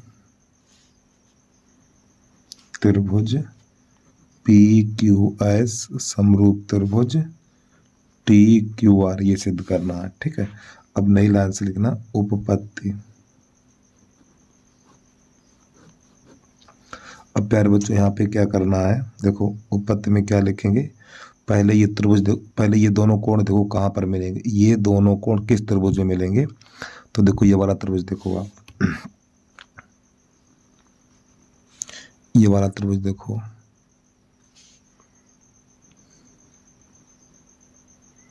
ठीक, ये दोनों कोण इस त्रिभुज में मिलेंगे। तो इस त्रिभुज का नाम लिखे हैं, तो यहाँ पे त्रिभुज PQR में, तो इसमें प्यारे बच्चों कोण 1 बराबर कोण 2 दिया हुआ है। तो आपको लिख लेना है कोण 1 बराबर कोण 2। तो जिस त्रिभुज में 2 कोण बराबर हों, ठीक, वो हमारा मध्यभाग त्रिभुज कहलाता है। तो उसकी 2 भुजाएं समान होती हैं। तो इस कोण के सामने वाली भुजा ये है और इस कोण के सामने वाली भुजा ये है, तो ये दोनों भुजाएं आपस में बराबर होंगी। तो आपको लिखना है यहाँ पे PR बराबर PQ, समीकरण 1 में रखने पर, ठीक है। तो PR की जगह पे PQ लगा देंगे, कहाँ लगाएंगे, समीकरण नंबर 1 में। तो इसकी जगह में PQ लगा देना है। तो नई लाइन से लिखना हमें, QR बटा QS बराबर QT बटा PQ, इतना। अब इसमें क्या करेंगे, इसके दोनों पक्षों को पलट लो, इसके दोनों पक्षों को पलटो। जब इसके दोनों पक्षों को पलटेंगे तो हो जाएगा क्यू एस बटा क्यू आर बराबर पी क्यू बटा क्यू टी, और यहाँ पे या करके लिख लो, ठीक है। और इसको कर लेंगे बेटा समीकरण नंबर 2। अब इसके बाद आपको वही त्रिभुज लेने हैं जो हमें समरूप दिखाने हैं, ठीक है, ये वाले। तो यहाँ पे लिखेंगे नई लाइन से त्रिभुज पी क्यू एस तथा त्रिभुज टी क्यू आर में। तो पहले तो आप ये देखो त्रिभुज है कहाँ पर, पी क्यू एस बराबर टी क्यू आर। देखो पी क्यू एस पहले ये वाला त्रिभुज है, ठीक है, फिर एक ये वाला त्रिभुज है टी क्यू आर। देखो टी क्यू आर पहले ये वाला त्रिभुज, फिर इसके बाद ये त्रिभुज। तो इन त्रिभुजों में देखो बेटा ये जो कोण ए है ना, कोण एक है उभयनिष्ठ है। देखो इस त्रिभुज में भी ये वाला कोण आएगा और इस वाले त्रिभुज में भी ये वाला कोण आएगा, तो कोण ए हो जाएगा, यानी कोण एक हो जाएगा उभयनिष्ठ। तो आपको लिखना नई लाइन से कोण एक बराबर कोण एक, और आगे लिख देना है उभयनिष्ठ, ठीक। फिर ये उठा के लिख दो क्यू एस बटा क्यू आर और बराबर पी क्यू बटा क्यू टी। ये मैंने समीकरण नंबर 2 से लिया, ठीक, समीकरण नंबर 2 से ऐसे। तो इसलिए त्रिभुज पी क्यू एस समरूप त्रिभुज टी क्यू आर किसके आधार पे हो जाएंगे, एस ए एस के आधार पे समरूप हो जाएंगे हमारे, ठीक है। तो उम्मीद है आपको समझ में आ गया होगा। अब इसके बाद प्रश्न नंबर है हमारा दूसरे का गा, तो उसको देखिएगा, क्योंकि ये जो हमारे 2 अनुपात है ना, 2 अनुपात है इन्हीं 2 त्रिभुजों के हैं। देखो क्यू एस बटा क्यू आर, देखो क्यू एस बटा क्यू आर। इसके बाद हमारा अगला है पी क्यू बटा क्यू टी, देखो पी क्यू बटा क्यू टी, ठीक। इसलिए हमारे दोनों त्रिभुज कैसे हो गए, सर्वांग सम हो गए, 2 भुजाएं और एक कोण के आधार पर। प्रश्न नंबर दूसरे का गा देखिएगा आप। दूसरे के गा में दे रखा है एपी 21, 18, 15 के कितने पद लेने चाहिए, यानी कितने पद लिए जाएं जिनका योग -18 हो, ठीक। चलो समझो। तो सबसे पहले लिखना एपी 21, 18, 15, ठीक है, कि कितने पद लिए जाएं जिनका योग -81 हो। वो सॉरी माइनस, यहाँ पे थोड़ी गलती है, इसमें यहाँ पर गलती है, 18 नहीं 81 होगा, ठीक। यहाँ पे आप 81 कर लो, -81। चलो समझो। तो यहाँ पे जो एस एन बराबर, पहले ए का मान निकालो, ए बराबर दिया हुआ 21 और डी बराबर 15 में से 18 घटा दो, ठीक। तो डी बराबर हो जाएगा -3। तो प्यारे बच्चों सूत्र लगाना एस एन बराबर दिया हुआ -81। तो एस एन की जगह पर सूत्र लगाना एन बटा 2 2a plus n minus 1 into D बराबर -81। इसको थोड़ा हल करिए, n बटा 2 गुणा a का मान 21 प्लस n माइनस 1 और d का मान है हमारा -3 और बराबर -81। तो n बटा 2 ये तो हो जाएगा 42, -3 का अंदर गुणा करेंगे तो -3n और माइनस प्लस 3 हो जाएगा बराबर -81। अब यहाँ पे इन दोनों को जोड़ दो, 45 हो जाएगा। n बटा 2 45, 42 और 3 45 हो जाएगा हमारा, ठीक। 45 माइनस 3n बराबर -81। तो प्यारे बच्चों यहाँ पर क्या करेंगे हम, यहाँ से 3 कॉमन ले लो। जब यहाँ से 3 कॉमन लेंगे तो यहाँ पे 3n हो जाएगा, 3n बटा 2, तो 3 का भाग इसमें लगाओ 15 बच जाएगा और माइनस का n बचेगा बराबर -81। 3 एकन 3 और 3 दूनी 6 और 3 सत्ते 21, ठीक। 27 3 81 होता है। अब यहाँ पे क्या करना, इस 2 का गुणा इधर होगा और n का गुणा इसमें करो, तो n का इसमें करेंगे तो माइनस का n स्क्वायर होगा, इसका इसमें करेंगे तो प्लस का 15n होगा, और 2 का गुणा इसमें करना है तो 27 दूनी 54, माइनस का 54 हो जाएगा। अब इस माइनस 54 को उधर ले आओ तो माइनस का n स्क्वायर प्लस का 15n और प्लस का 54 बराबर 0। और प्यारे बच्चों n स्क्वायर माइनस नहीं होना चाहिए तो माइनस गुणा कर दो, माइनस का गुणा करने पर जब इसमें माइनस गुणा करेंगे तो n स्क्वायर माइनस का 15n माइनस का 54 बराबर 0। तो प्यारे बच्चों 54 के ऐसे गुणनखंड करो, 54 के ऐसे गुणनखंड करो घटाने पर 15 मिले तो 18 तियाँ 54, तो n स्क्वायर माइनस का 18n प्लस का 18 तियाँ 54 3n माइनस का 54 बराबर 0। तो यहाँ से n माइनस 18 का n कामन लेंगे तो n माइनस 18, यहाँ पर इसका 3 कामन ले लो तो n माइनस 18 बराबर 0। तो n माइनस 18 और n प्लस 3 बराबर 0, तो n माइनस 18 बराबर 0 और n बराबर 18, फिर लिखना n प्लस 3 बराबर 0, तो n बराबर -3। तो प्यारे बच्चों ये वाला उत्तर हो जाता है हमारा अमान्य। तो आपको लिखना पदों की संख्या बराबर, पदों की संख्या बराबर कितनी 18 हो जाएगी और यही आपका आ जाएगा आंसर। ठीक है, चलिए इसके बाद अगला प्रश्न देखिएगा आप। प्रश्न नंबर है, ये तो दूसरे का गा है, अब दूसरे का घा देखिएगा आप। तो दूसरे का घा है हमारा, ये द्विघात समीकरण दिया ओके, शून्य ज्ञात कीजिए और शून्यकों तथा गुणांकों के बीच के यानी कि गुणांकों के बीच संबंध की जांच ज्ञात कीजिए। चलिए समझिएगा। तो यहाँ पे लिखा हुआ एक्स स्क्वायर प्लस का 10x प्लस का 21 बराबर 0। तो सबसे पहले इसके काटने हैं गुणनखंड।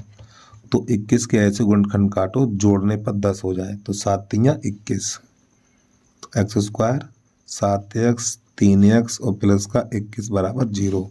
तो यहाँ से x कामन लेंगे तो x प्लस 7 प्लस का 3 कामन लेंगे तो x प्लस 7 बराबर 0। तो x प्लस 7 और x प्लस 3 बराबर 0। तो प्यारे बच्चों x बराबर -7 निकलेगा और x बराबर माइनस का 3 निकलेगा। फिर आपको लिखना शून्य के बराबर, शून्य के बराबर -7 कामा -3। अब इसकी करनी है जांच। जांच करने के लिए प्रश्न को दोबारा से लिखा जाएगा। जांच एक्स स्क्वायर प्लस का 10x प्लस का 21 बराबर 0। तो प्यारे बच्चों यहाँ पे ABC के मान निकालेंगे हम। तो यहाँ पर 1 होता है, a बराबर हो जाएगा 1 और b बराबर 10 और c बराबर 21। अब शून्यकों का योगफल, शून्यकों का योगफल, ठीक है, -b/a होता है। तो शून्यकों का योगफल, तो प्यारे बच्चों जो हमारे शून्य की है ना, इन दोनों के बीच में माइनस का चिन्ह रखना है आपको। -7 प्लस और -3 बराबर -b का मान 10 और c का मान 1। तो प्लस माइनस माइनस -7 -3 बराबर -10, ये -10 बराबर -10 हो जाएगा। फिर इसके बाद अगला सूत्र है हमारा शून्यकों का गुणनफल। शून्यकों का गुणनफल c/a होता है। शून्यकों का गुणनफल c/a होता है। अब यहाँ पे क्या करना है, इन दोनों के बीच में गुणा का चिन्ह लगाना है। -7 गुणा -3, ठीक है, बराबर c का मान कितना 21 है, a का मान 1 है, तो माइनस माइनस प्लस 7 तियाँ 21 बराबर 21। तो इस प्रकार प्रश्न हमारा हल हो जाता है। अब आ जाइए दूसरे का पांचवा, उसको देखिएगा आप। दूसरे के पांचवें में क्या करना है बेटा, हमें इसका माध्य ज्ञात करना है। ठीक है, ये टेबल दे रखी, इसका माध्य ज्ञात करना, देखिएगा आप लोग। तो इसकी प्यारे बच्चों दैनिक जो मजदूरी दे रखी है, देखो श्रमिकों की संख्या को f से लिखा जाएगा, ठीक। तो यहाँ पे आपको f लिख लेना है और जो मध्यमान x होता है हमारा, ठीक है। अब यहाँ पे जो दैनिक मजदूरी दे रखी है, यहाँ पे लिखना 500 से 520, फिर इसके बाद एक खाना छोड़ के लिखेंगे हम 520 से 540, फिर 540 से 560, 560 से 580, फिर 580 से 600, इस प्रकार। अब जो श्रमिकों की संख्या दे रखी है, यहाँ 12 लिखना है, 12 के बाद 14, फिर 8, फिर 6 और ये फिर 10। अब इसके बाद मध्यमान कैसे निकालते हैं? इन दोनों को जोड़ के 2 का भाग लगाएंगे, इन दोनों को जोड़ के 2 का भाग लगाएंगे, इन दोनों को जोड़ेंगे 2 का भाग लगाएंगे। तो जब हम इन दोनों को जोड़ेंगे तो ये हो जाएगा 1020, और 1020 में 2 का भाग लगाएंगे तो निकलेगा 510।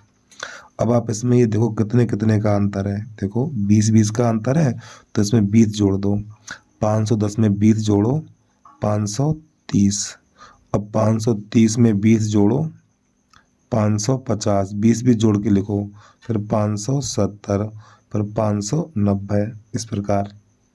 अब प्यारे बच्चों अगला कॉलम डी यानी x माइनस ए हमारा क्या है? ए हमारा है कल्पित माध्य, ए कहलाता कल्पित माध्य। ये कहाँ से निकालते हैं? यानी ए का मान जो मध्य मान का बीच वाला मान होता है, ठीक, मध्य मान में जो बीच वाला मान होता है वो कल्पित माध्य कहलाता है। तो ये हो जाएगा हमारा ए का मान, ठीक है। अब डी बराबर निकालेंगे तो पहले देखो यहाँ पे x है, तो पहले यही सब लिख लो, 510, 530, 550, 570 और 590। अब देखो माइनस ए, सब में से 550 घटा दो, 550 माइनस का सब में से घटाओ 550, इस प्रकार। अब घटाने पर जो बचेगा, यहाँ पर बचेगा हमारा माइनस का 40, इसमें बचेगा माइनस का 20 और प्लस माइनस कट जाएगा तो 0, तो यहाँ पर बचेगा हमारा 20 प्लस का, और यहाँ पर बचेगा प्लस का 40। अब प्यारे बच्चों यहाँ पे क्या करना है आपको फिर हमारा अगला कॉलम बनेगा एफ इंटू डी, तो आपको यहाँ पे लिख लेना है एफ इंटू डी। तो एफ और डी का गुणा करना है, यानी इन दोनों का गुणा करना है। तो जब इन दोनों का गुणा करेंगे तो 5 चौक 48, तो प्यारे बच्चों ये मिलेगा माइनस का 480। फिर इसके बाद इन दोनों का गुणा करना है, तो 14 दूनी 28, ये माइनस का हो जाएगा 280। फिर इसका इसमें गुणा करेंगे तो 0 हो जाएगा, फिर इसका इसमें करेंगे तो ये हो जाएगा 120, फिर इन दोनों का गुणा करेंगे तो हो जाएगा 400। तो आपको यहाँ पे 400 लिख लेना है। अब बच्चों क्या करना है आपको, तो देखो माइनस माइनस जुड़ जाएगा, तो इन दोनों को जोड़ेंगे तो इन दोनों का जोड़ आएगा 760, ये किसका होगा? माइनस का होगा। फिर इन दोनों को जोड़ेंगे तो हो जाएगा 520। अब प्यारे बच्चों ये संख्या हमारी प्लस की है और ये संख्या माइनस की है, तो इसमें से घटाएंगे तो माइनस का बचेगा। तो यहाँ पे आपको इसके नीचे लिख देना है एफ इंटू डी सिग्मा करके, ठीक है, बराबर। तो इसमें से घटाना है, तो घटाने पर बचेगा माइनस का 240 बचेगा हमारा, ठीक, माइनस का 240। अब इसके बाद जो श्रमिकों की संख्या दे रखी है 50, तो यहाँ पे हो जाएगा सिग्मा एफ बराबर 50। अब आपको यहाँ पे क्या करना वो देखिएगा, तो यहाँ पे लिखना कल्पित माध्य वृत्त से हम समांतर माध्य निकाल रहे हैं, कल्पित माध्य विधि से, ठीक, समांतर माध्य ज्ञात करेंगे। तो यहाँ पे आपको लिखना सूत्र है हमारा समांतर माध्य बराबर ए, चलो बड़ा ए बना लो, छोटा बना लो, कोई दिक्कत नहीं, A plus sigma F into D बटा सिग्मा एफ। तो प्यारे बच्चों इसके मान लगा दीजिए। तो देखो ए का मान कितना 550 है, तो आपको यहाँ पे लिख देना है 550 प्लस इसका मान, यहाँ पे कोष्ठ लगाओ पहले, 240 और बटा इसका मान 50 है।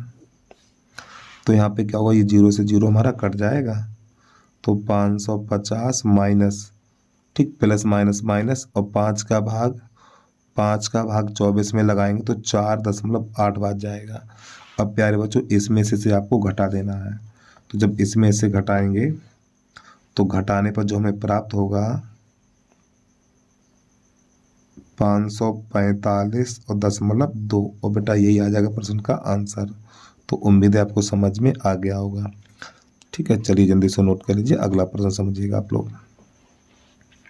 प्रश्न नंबर इसका 4 चम्मच है, उसमें माध्यक और बहुलक दोनों ज्ञात करने हमें। प्रश्न नंबर दूसरे का 4 है हमारा, निम्नलिखित बारंबारता सारणी का बहुलक और माध्यक ज्ञात कीजिए। तो प्यारे बच्चों इस टेबल का हमें बहुलक और माध्यक दोनों ज्ञात करने हैं। ठीक है, चलिए समझिएगा। तो सबसे पहले हमें यहाँ पे वर्ग अंतराल में लिखना है, वर्ग अंतराल 65 से 85, 65 से 85, फिर यहाँ पे है 85 से 105, 105 से 125, 125 से 145 और 145 से 165 और 165 से 185, फिर 185 से 205। ये हमारा वर्ग अंतराल लिख के तैयार हो गया। अब इसकी जो बारंबारता है 4, 5, 13 और ये 20, 14, 8 और ये 4। तो सबसे पहले प्यारे बच्चों इसका बहुलक निकालना है। ठीक, यहाँ पे लिखा हुआ बहुलक, तो बहुलक के लिए टेबल बनाई मैंने। तो बहुलक कैसे निकालें वो देखिएगा। तो अब आपको यहाँ पे क्या करना है, जो बारंबारता के सामने यानी बारंबारता में सबसे बड़ी संख्या देखिए आप। बारंबारता में सबसे बड़ी संख्या कौन है? 20 है। ठीक है, तो इस 20 के सामने आपको लिखना F1, फिर इससे ऊपर लिखना F0, फिर इससे नीचे लिखना F2, फिर इसके सामने ये हमारा L बन जाएगा। L का मान हो जाएगा हमारा 125। ठीक है, तो ये सब मान निकाल लिए हमने। और इसके बाद इस वर्ग अंतराल में कितने का अंतर है? देखो 20-20 का अंतर है, तो आपको यहाँ पे लिखना H बराबर 20 लिख लेना है। अब आपको यहाँ पे लिखना बहुलक का सूत्र,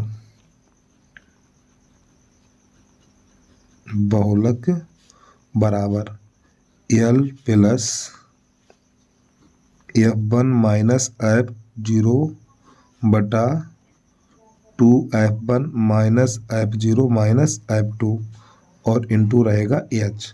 तो इसमें सब मान लगा दीजिए अब आप।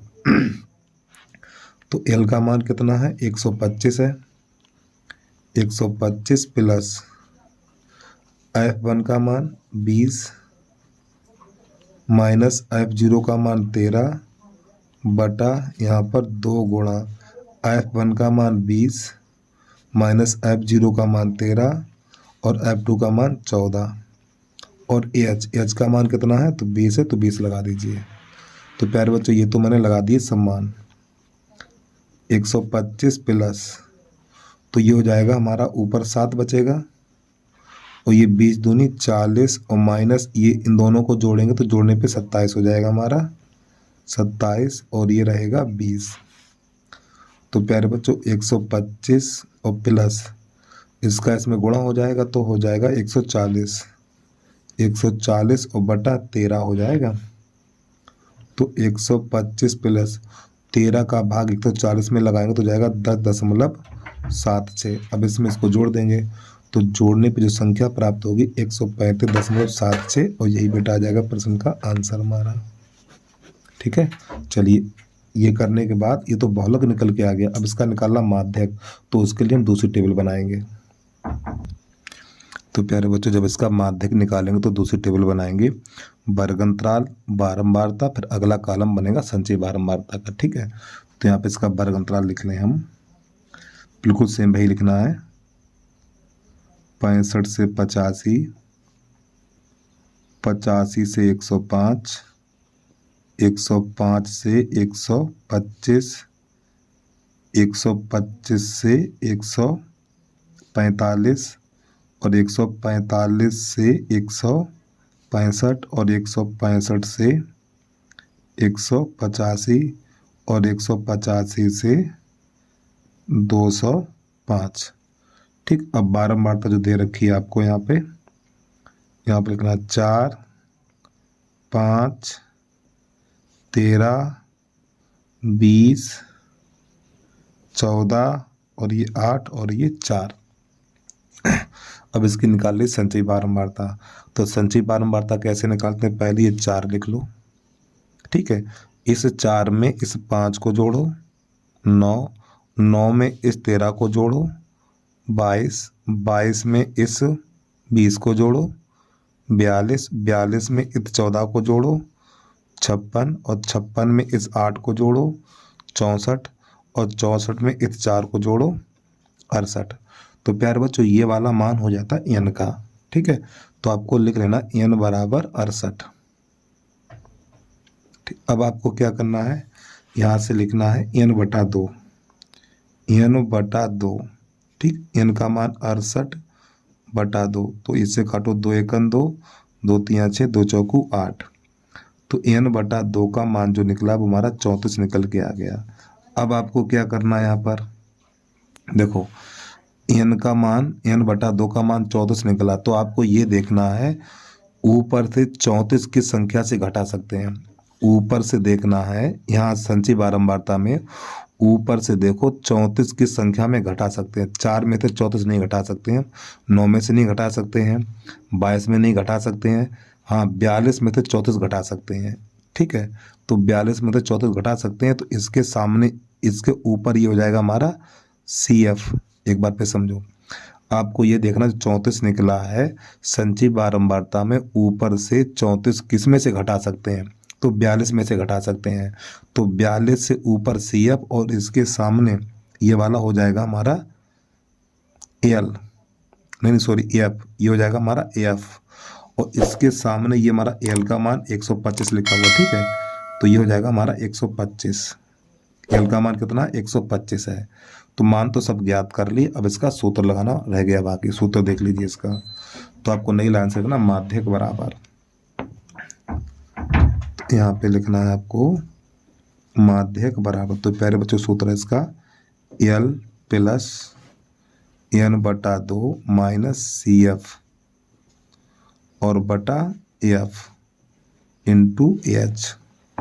मान लगा दीजिए, L का मान है हमारा 125, तो 125 और प्लस n बटा 2 का मान 34 माइनस CF का मान देखो यहाँ पे 22 लिखा हुआ, तो यहाँ पे आपको 22 लिख देना है, बटा F का मान 20 है, तो यहाँ पे 20 इंटू इसमें कितने कितने का अंतर है, देखो 20-20 का अंतर है वर्ग अंतराल में, तो आपको यहाँ पे 20 लगा देना। तो प्यारे बच्चों ये 20 से 20 चला जाएगा, तो यहाँ पर जो बचेगा 125 प्लस इसमें से घटा दो, तो घटाने पर प्राप्त होगा हमें 12।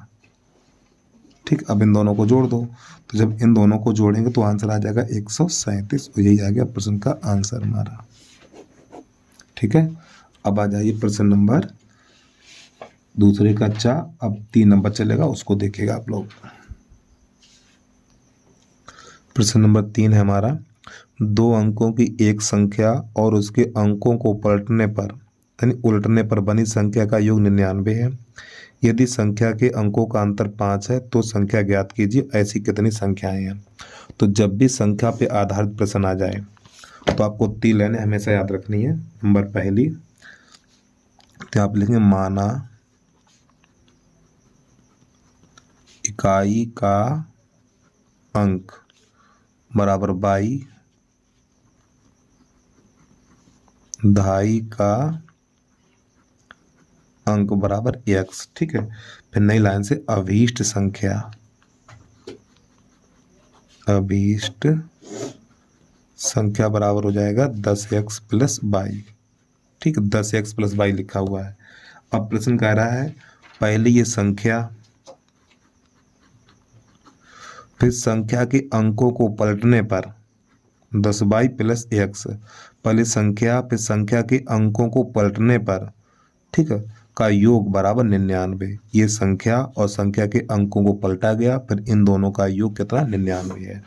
तो इसको हल करिए, 10x x 11x प्लस ये 11 22 हो जाएगा बराबर 99।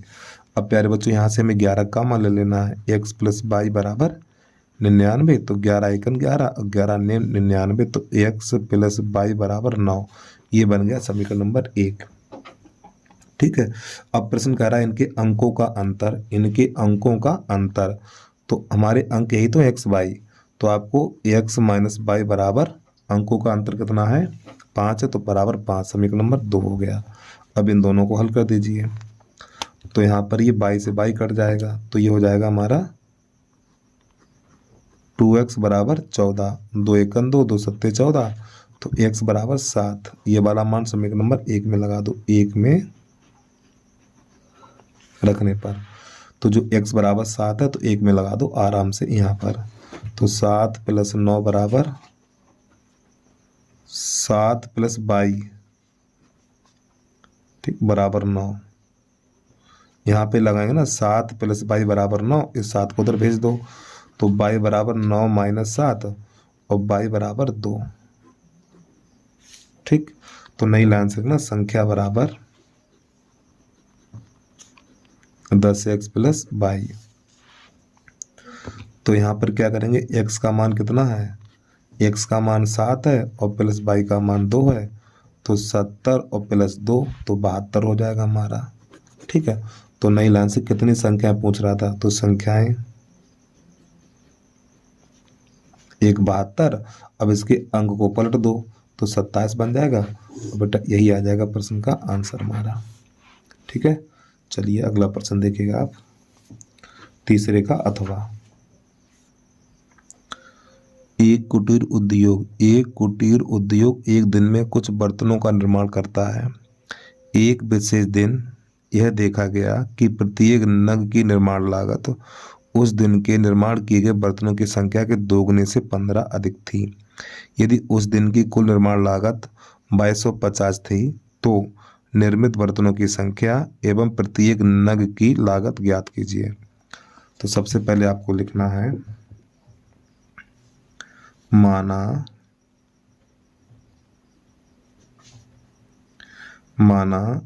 एक दिन में बने बर्तनों की संख्या बराबर x, ठीक है। माना एक दिन में बने बर्तनों की संख्या x। फिर नई लाइन से प्रत्येक नग की निर्माण लागत,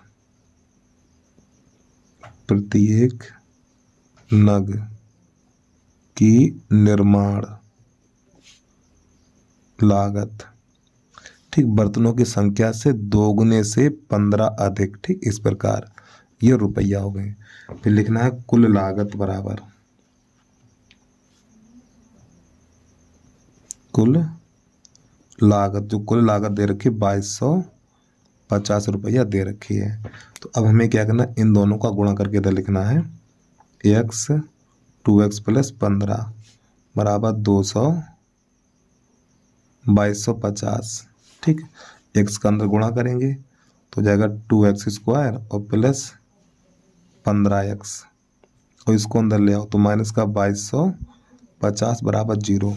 अब प्यारे बच्चों आपको यहाँ पे क्या करना है, देखो 2250 का गुणा 2 में करेंगे, जब 2250 का गुणा 2 में करेंगे तो निकलेगा हमारा 4500, और 4500 के ऐसे गुणनखंड करो, इस 4500 के ऐसे गुणनखंड करो घटाने पर 15 बचे, तो आपको 75 गुणा 60 कर देना है, ठीक है। 75 गुणा 60 करेंगे तो 4500 आएगा, और 75 में से 60 घटाएंगे तो 15 बच जाएगा।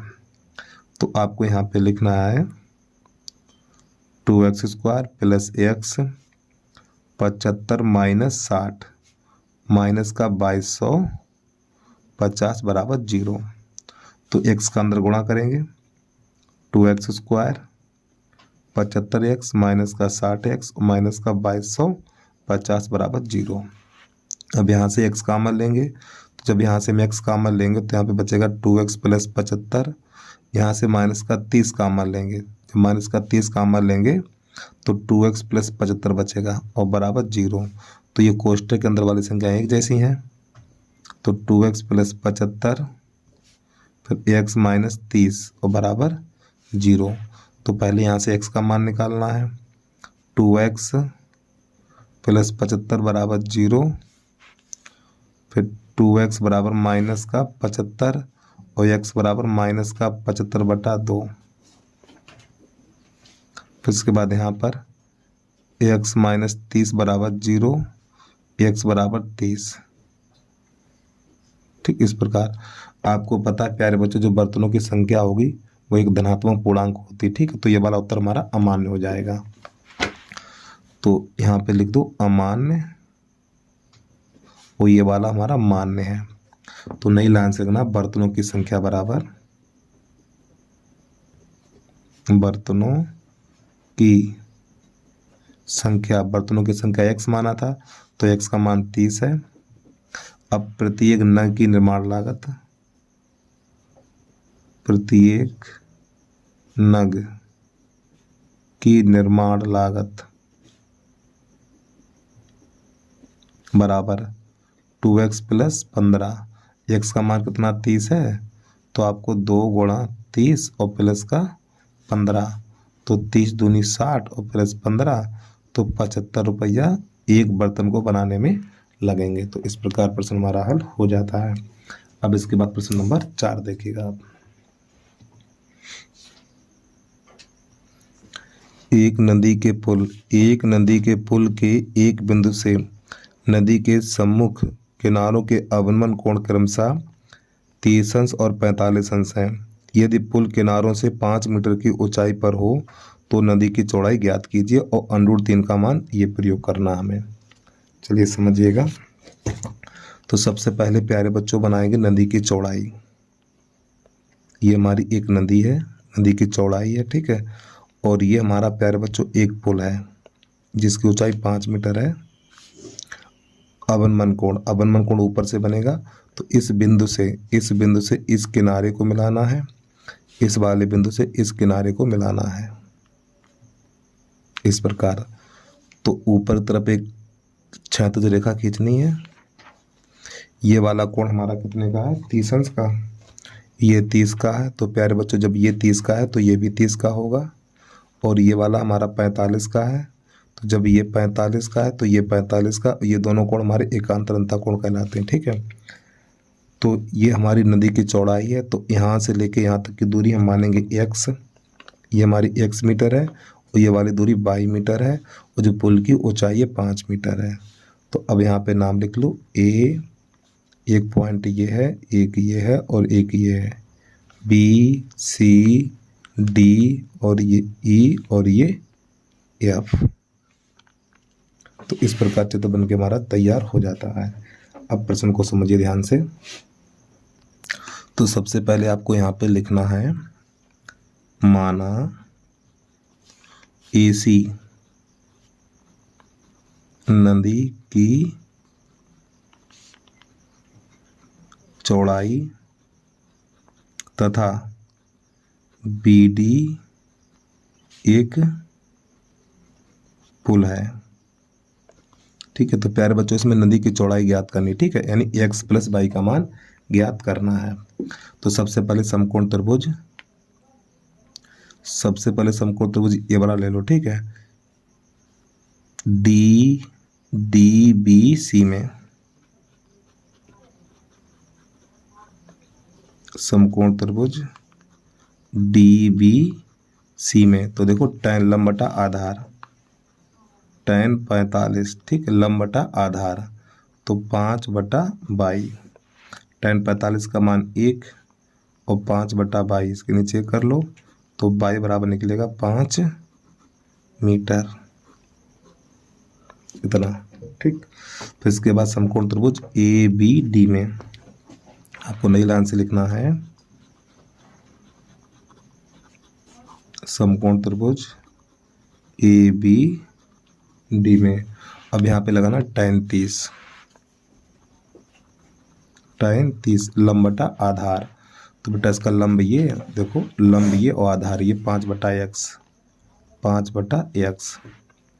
अब यहाँ पे क्या करना है आपको, tan 30 का मान लगा दो, 1/√3 बराबर 5/x। तो इसका गुणा इसमें, इसका इसमें, तो x बराबर निकलेगा 5√3। तो प्यारे बच्चों यहाँ पे √3 का मान लगा दो। 5 गुणा √3 का मान है, यहाँ पे मैंने आपको दिखाया था 1.732, इसका गुणा करा दीजिए। तो x बराबर 5 दूनी 10, 5 3 15 और 1 16, 5 7 35। एक बार फिर देखो 5 दूनी 10 की 0 हासिल, 1, 5 3 15, 1 16, हासिल 1, 5 7 35 और 36, हासिल 3, 5 1 5, 5 3 8 और 10 में से पीछे 3 अंक है तो यहाँ पे लग जाएगा दशमलव और ये पीछे वाला जरूर नहीं लिखा जाएगा। तो x बराबर 8.66 मीटर। ठीक है, अब आपको नई लाइन से लिखना, नदी की चौड़ाई बराबर नदी की चौड़ाई x प्लस वाई। तो प्यारे बच्चों नदी की चौड़ाई हमारी यही तो है, देखो x प्लस वाई। तो x का मान निकाल लिया, y का मान निकाल लिया। तो x का मान है हमारा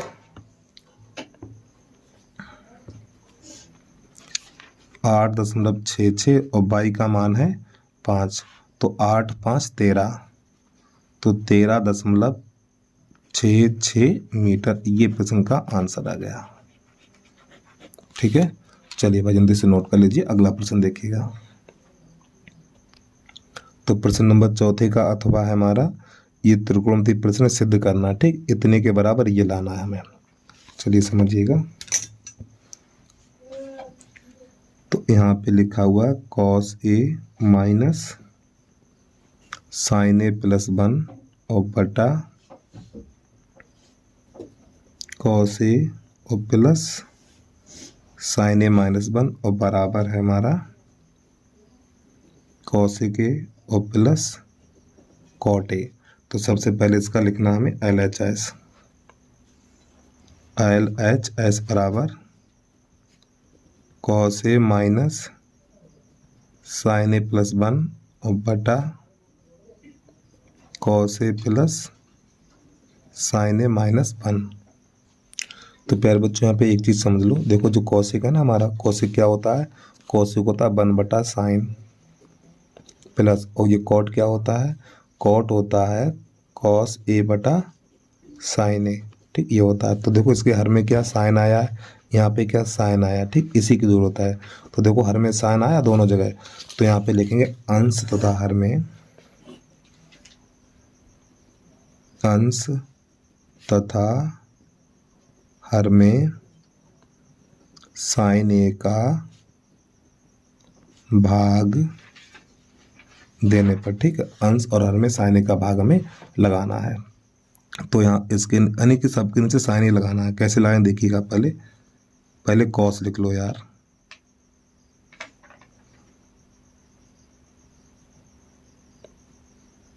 कॉस ए बटा साइन ए माइनस साइन ए बटा, सबके नीचे आपको साइन ए लगाना है। तो देखो अंश में साइन ए लगा दिया और बटा में आ जाइए, इसके भी नीचे साइन लगाना है, कॉस ए बटा साइन ए और प्लस साइन ए बटा साइन ए और माइनस 1 बटा साइन ए। इस प्रकार अब प्यारे बच्चों ये कट जाएगा और ये कट जाएगा हमारा। अब यहाँ पे क्या करना है आपको, पहले देखो इसको लिखो 1 बटा साइन क्या होता है, 1 बटा साइन कौशिक होता है। तो यहाँ पे लिख लो कौशिक, कौशिक ए। ठीक है, फिर इसको लिखो कॉस बटा साइन कॉट होता है, कॉट ए, और ये माइनस 1 और ये बटा। अब यहाँ पर पहले इसको लिख लो 1, फिर इसको लिख लो प्लस कॉस बटा साइन कॉट होता है, कॉट ए, और माइनस ये बन जाएगा कॉसेक ए। इस प्रकार अब प्यारे बच्चों एक सूत्र आपने देखा होगा, उसको भी थोड़ा समझ लीजिए। सूत्र हमारा होता है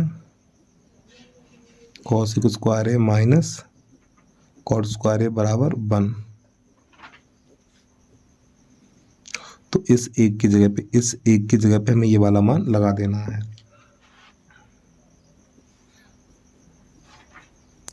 cosec a plus cot a और माइनस इस एक की जगह पे ये वाला मान लगाना है, कॉसेक स्क्वायर ए माइनस कॉट स्क्वायर ए, और बटा हमारा हर में, हर को कुछ नहीं करना, हर को ऐसे लिख दो 1 plus cot a minus cosec a. इस प्रकार अब प्यारे बच्चों एक सूत्र आपने और देखा होगा, ए स्क्वायर माइनस बी स्क्वायर बराबर होता है ए प्लस बी और a माइनस बी। ठीक है, तो इसको एक बार प्लस और एक बार माइनस हमें लिख देना है। तो यहाँ से लिखेंगे हम cos ए प्लस cot ए, फिर यहाँ पे माइनस, इसको एक बार प्लस एक बार माइनस लिखना है आपको। cos ए प्लस cot ए पहले प्लस और अगले कोष्टक में माइनस, cos ए माइनस cot ए, इस प्रकार, और बटा हर 1 प्लस cot ए और माइनस cos ए। ठीक है, अब आपको यहाँ पे क्या करना है, देखो यहाँ पे पदों की संख्या 2 है, एक ये और एक ये पूरा। तो यहाँ से cos ए प्लस cot ए कॉमन ले लेंगे, cos ए प्लस cot ए। जब बेटा हम ये कॉमन लेंगे तो यहाँ पर तो एक बचेगा और माइनस ये चला जाएगा, तो ये वाला बचेगा हमारा cos ए माइनस cot ए बच जाएगा, बटा हर 1 प्लस cot ए और माइनस cos ए। अब आपको पता होना चाहिए जब कोष्टक से बाहर माइनस का चिन्ह होता तो अंदर वाले चिन्ह बदल जाएंगे। cos ए प्लस cot ए, तो देखो कोष्टक से बाहर माइनस का चिन्ह तो अंदर वाले चिन्ह बदलेंगे। तो 1 माइनस cos ए और प्लस cot ए बटा 1 प्लस cot ए और माइनस cos ए। तो प्यारे बच्चों देखो इस संख्या से ये थोड़ा आगे पीछे है लेकिन है सेम, तो ये इससे कट जाएगा। ये कटने के बाद जो हमारा यहाँ पर बचेगा cos ए प्लस cot ए, और यही हमें निकालना था। तो यही हो गया LHS बराबर RHS। ठीक है, तो ये हो गया प्रश्न हमारा कंप्लीट। अब इसके बाद प्रश्न नंबर 5 देखिएगा आप लोग। प्रश्न नंबर 5 है हमारा, भुजा 7 सेंटीमीटर वाले एक घनाकार ब्लॉक के ऊपर एक अर्धगोला रखा हुआ है। अर्धगोले का अधिकतम व्यास क्या हो सकता है, इस ठोस का पृष्ठीय क्षेत्रफल ज्ञात कीजिए। चलिए समझिएगा। तो सबसे पहले बनाना है एक आपको घन। घन क्या होता है, जिसमें 12 किनारे होते हैं, 6 सतह होती हैं और 8 शीर्ष होते हैं। ठीक है, और सभी घन की भुजाएं बराबर होती हैं।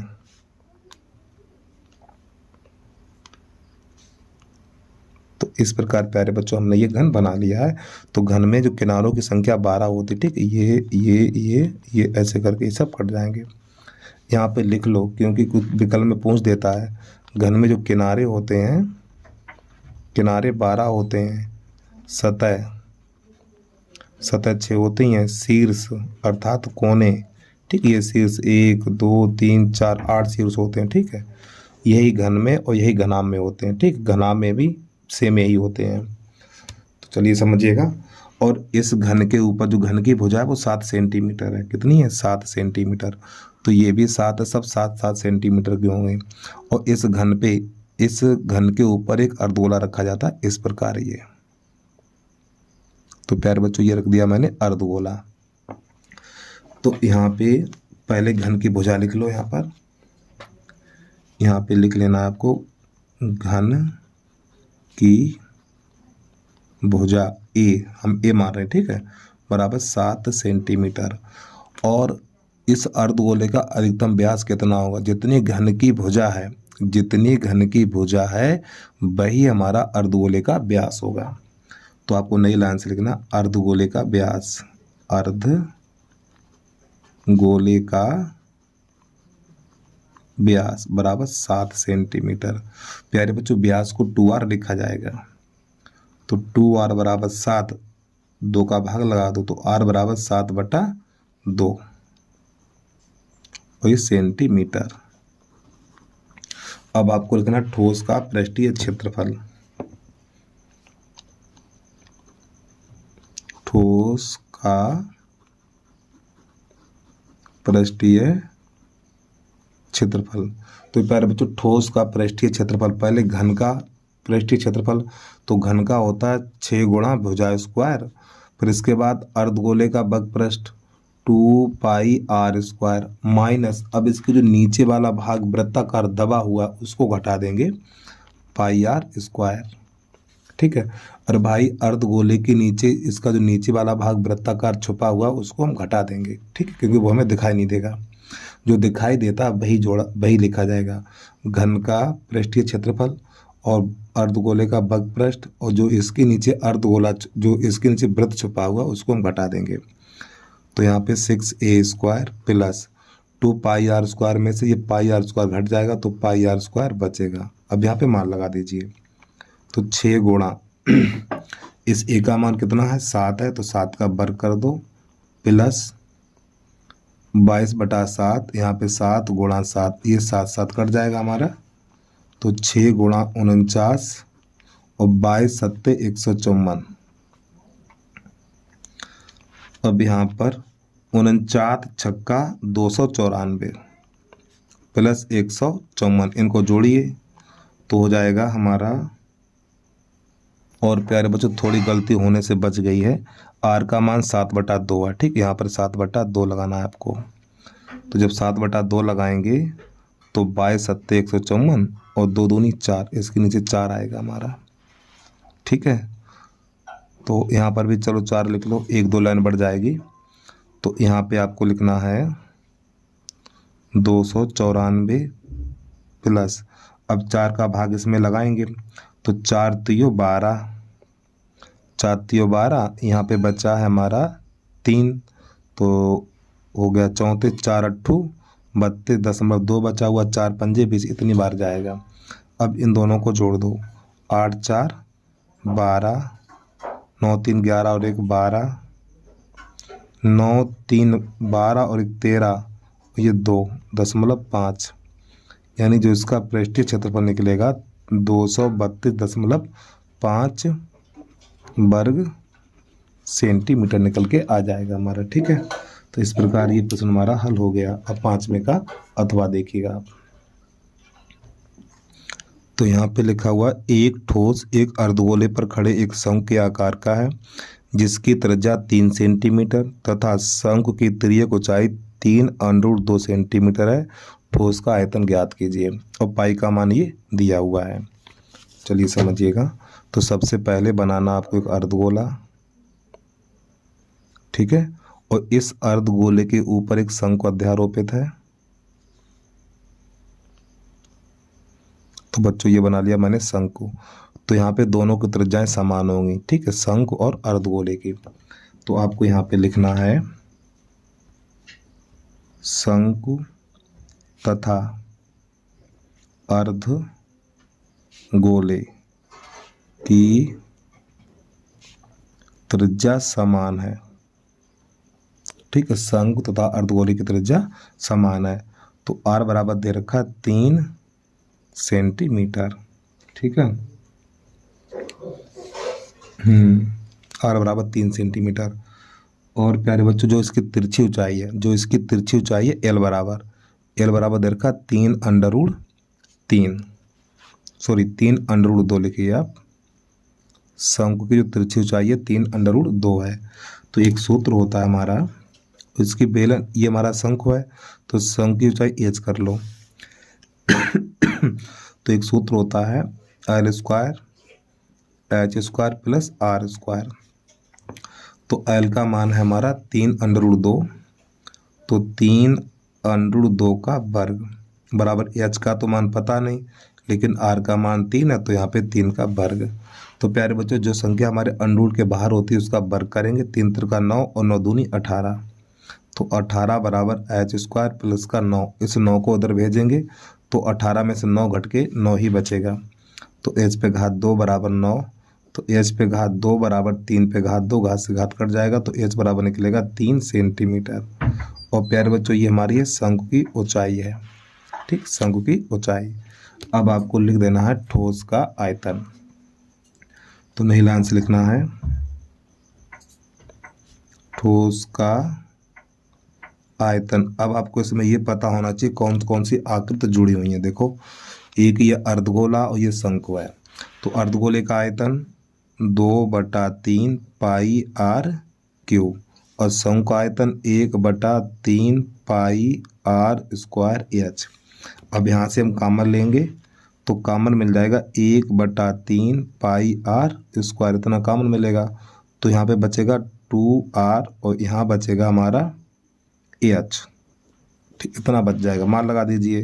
तो 1/3 और पाई का मान 3.14 और आर का मान है 3 का वर्ग, तो 2 गुणा यहाँ पे 3 और एच का भी मान है 3।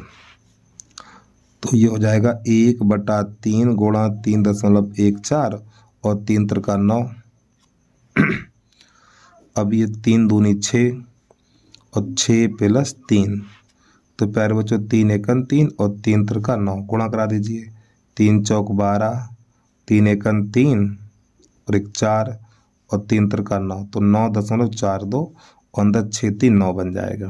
अब इसका 9 का गुणा करा दीजिए, तो 9 का गुणा कराएंगे तो 84 78 निकल के आ जाएगा और दशमलव से पीछे 2 अंक हैं, तो आपका हो जाएगा सेंटीमीटर क्यूब। तो इस प्रकार ये प्रश्न हमारा हल हो जाता है। तो बस प्यारे बच्चों आज के लिए इतना ही। यदि आपको वीडियो पसंद आया है तो वीडियो को लाइक करने के साथ साथ यूट्यूब चैनल को सब्सक्राइब अवश्य कर लीजिए आप लोग। तो बस आज के लिए इतना ही। जय हिंद, जय भारत।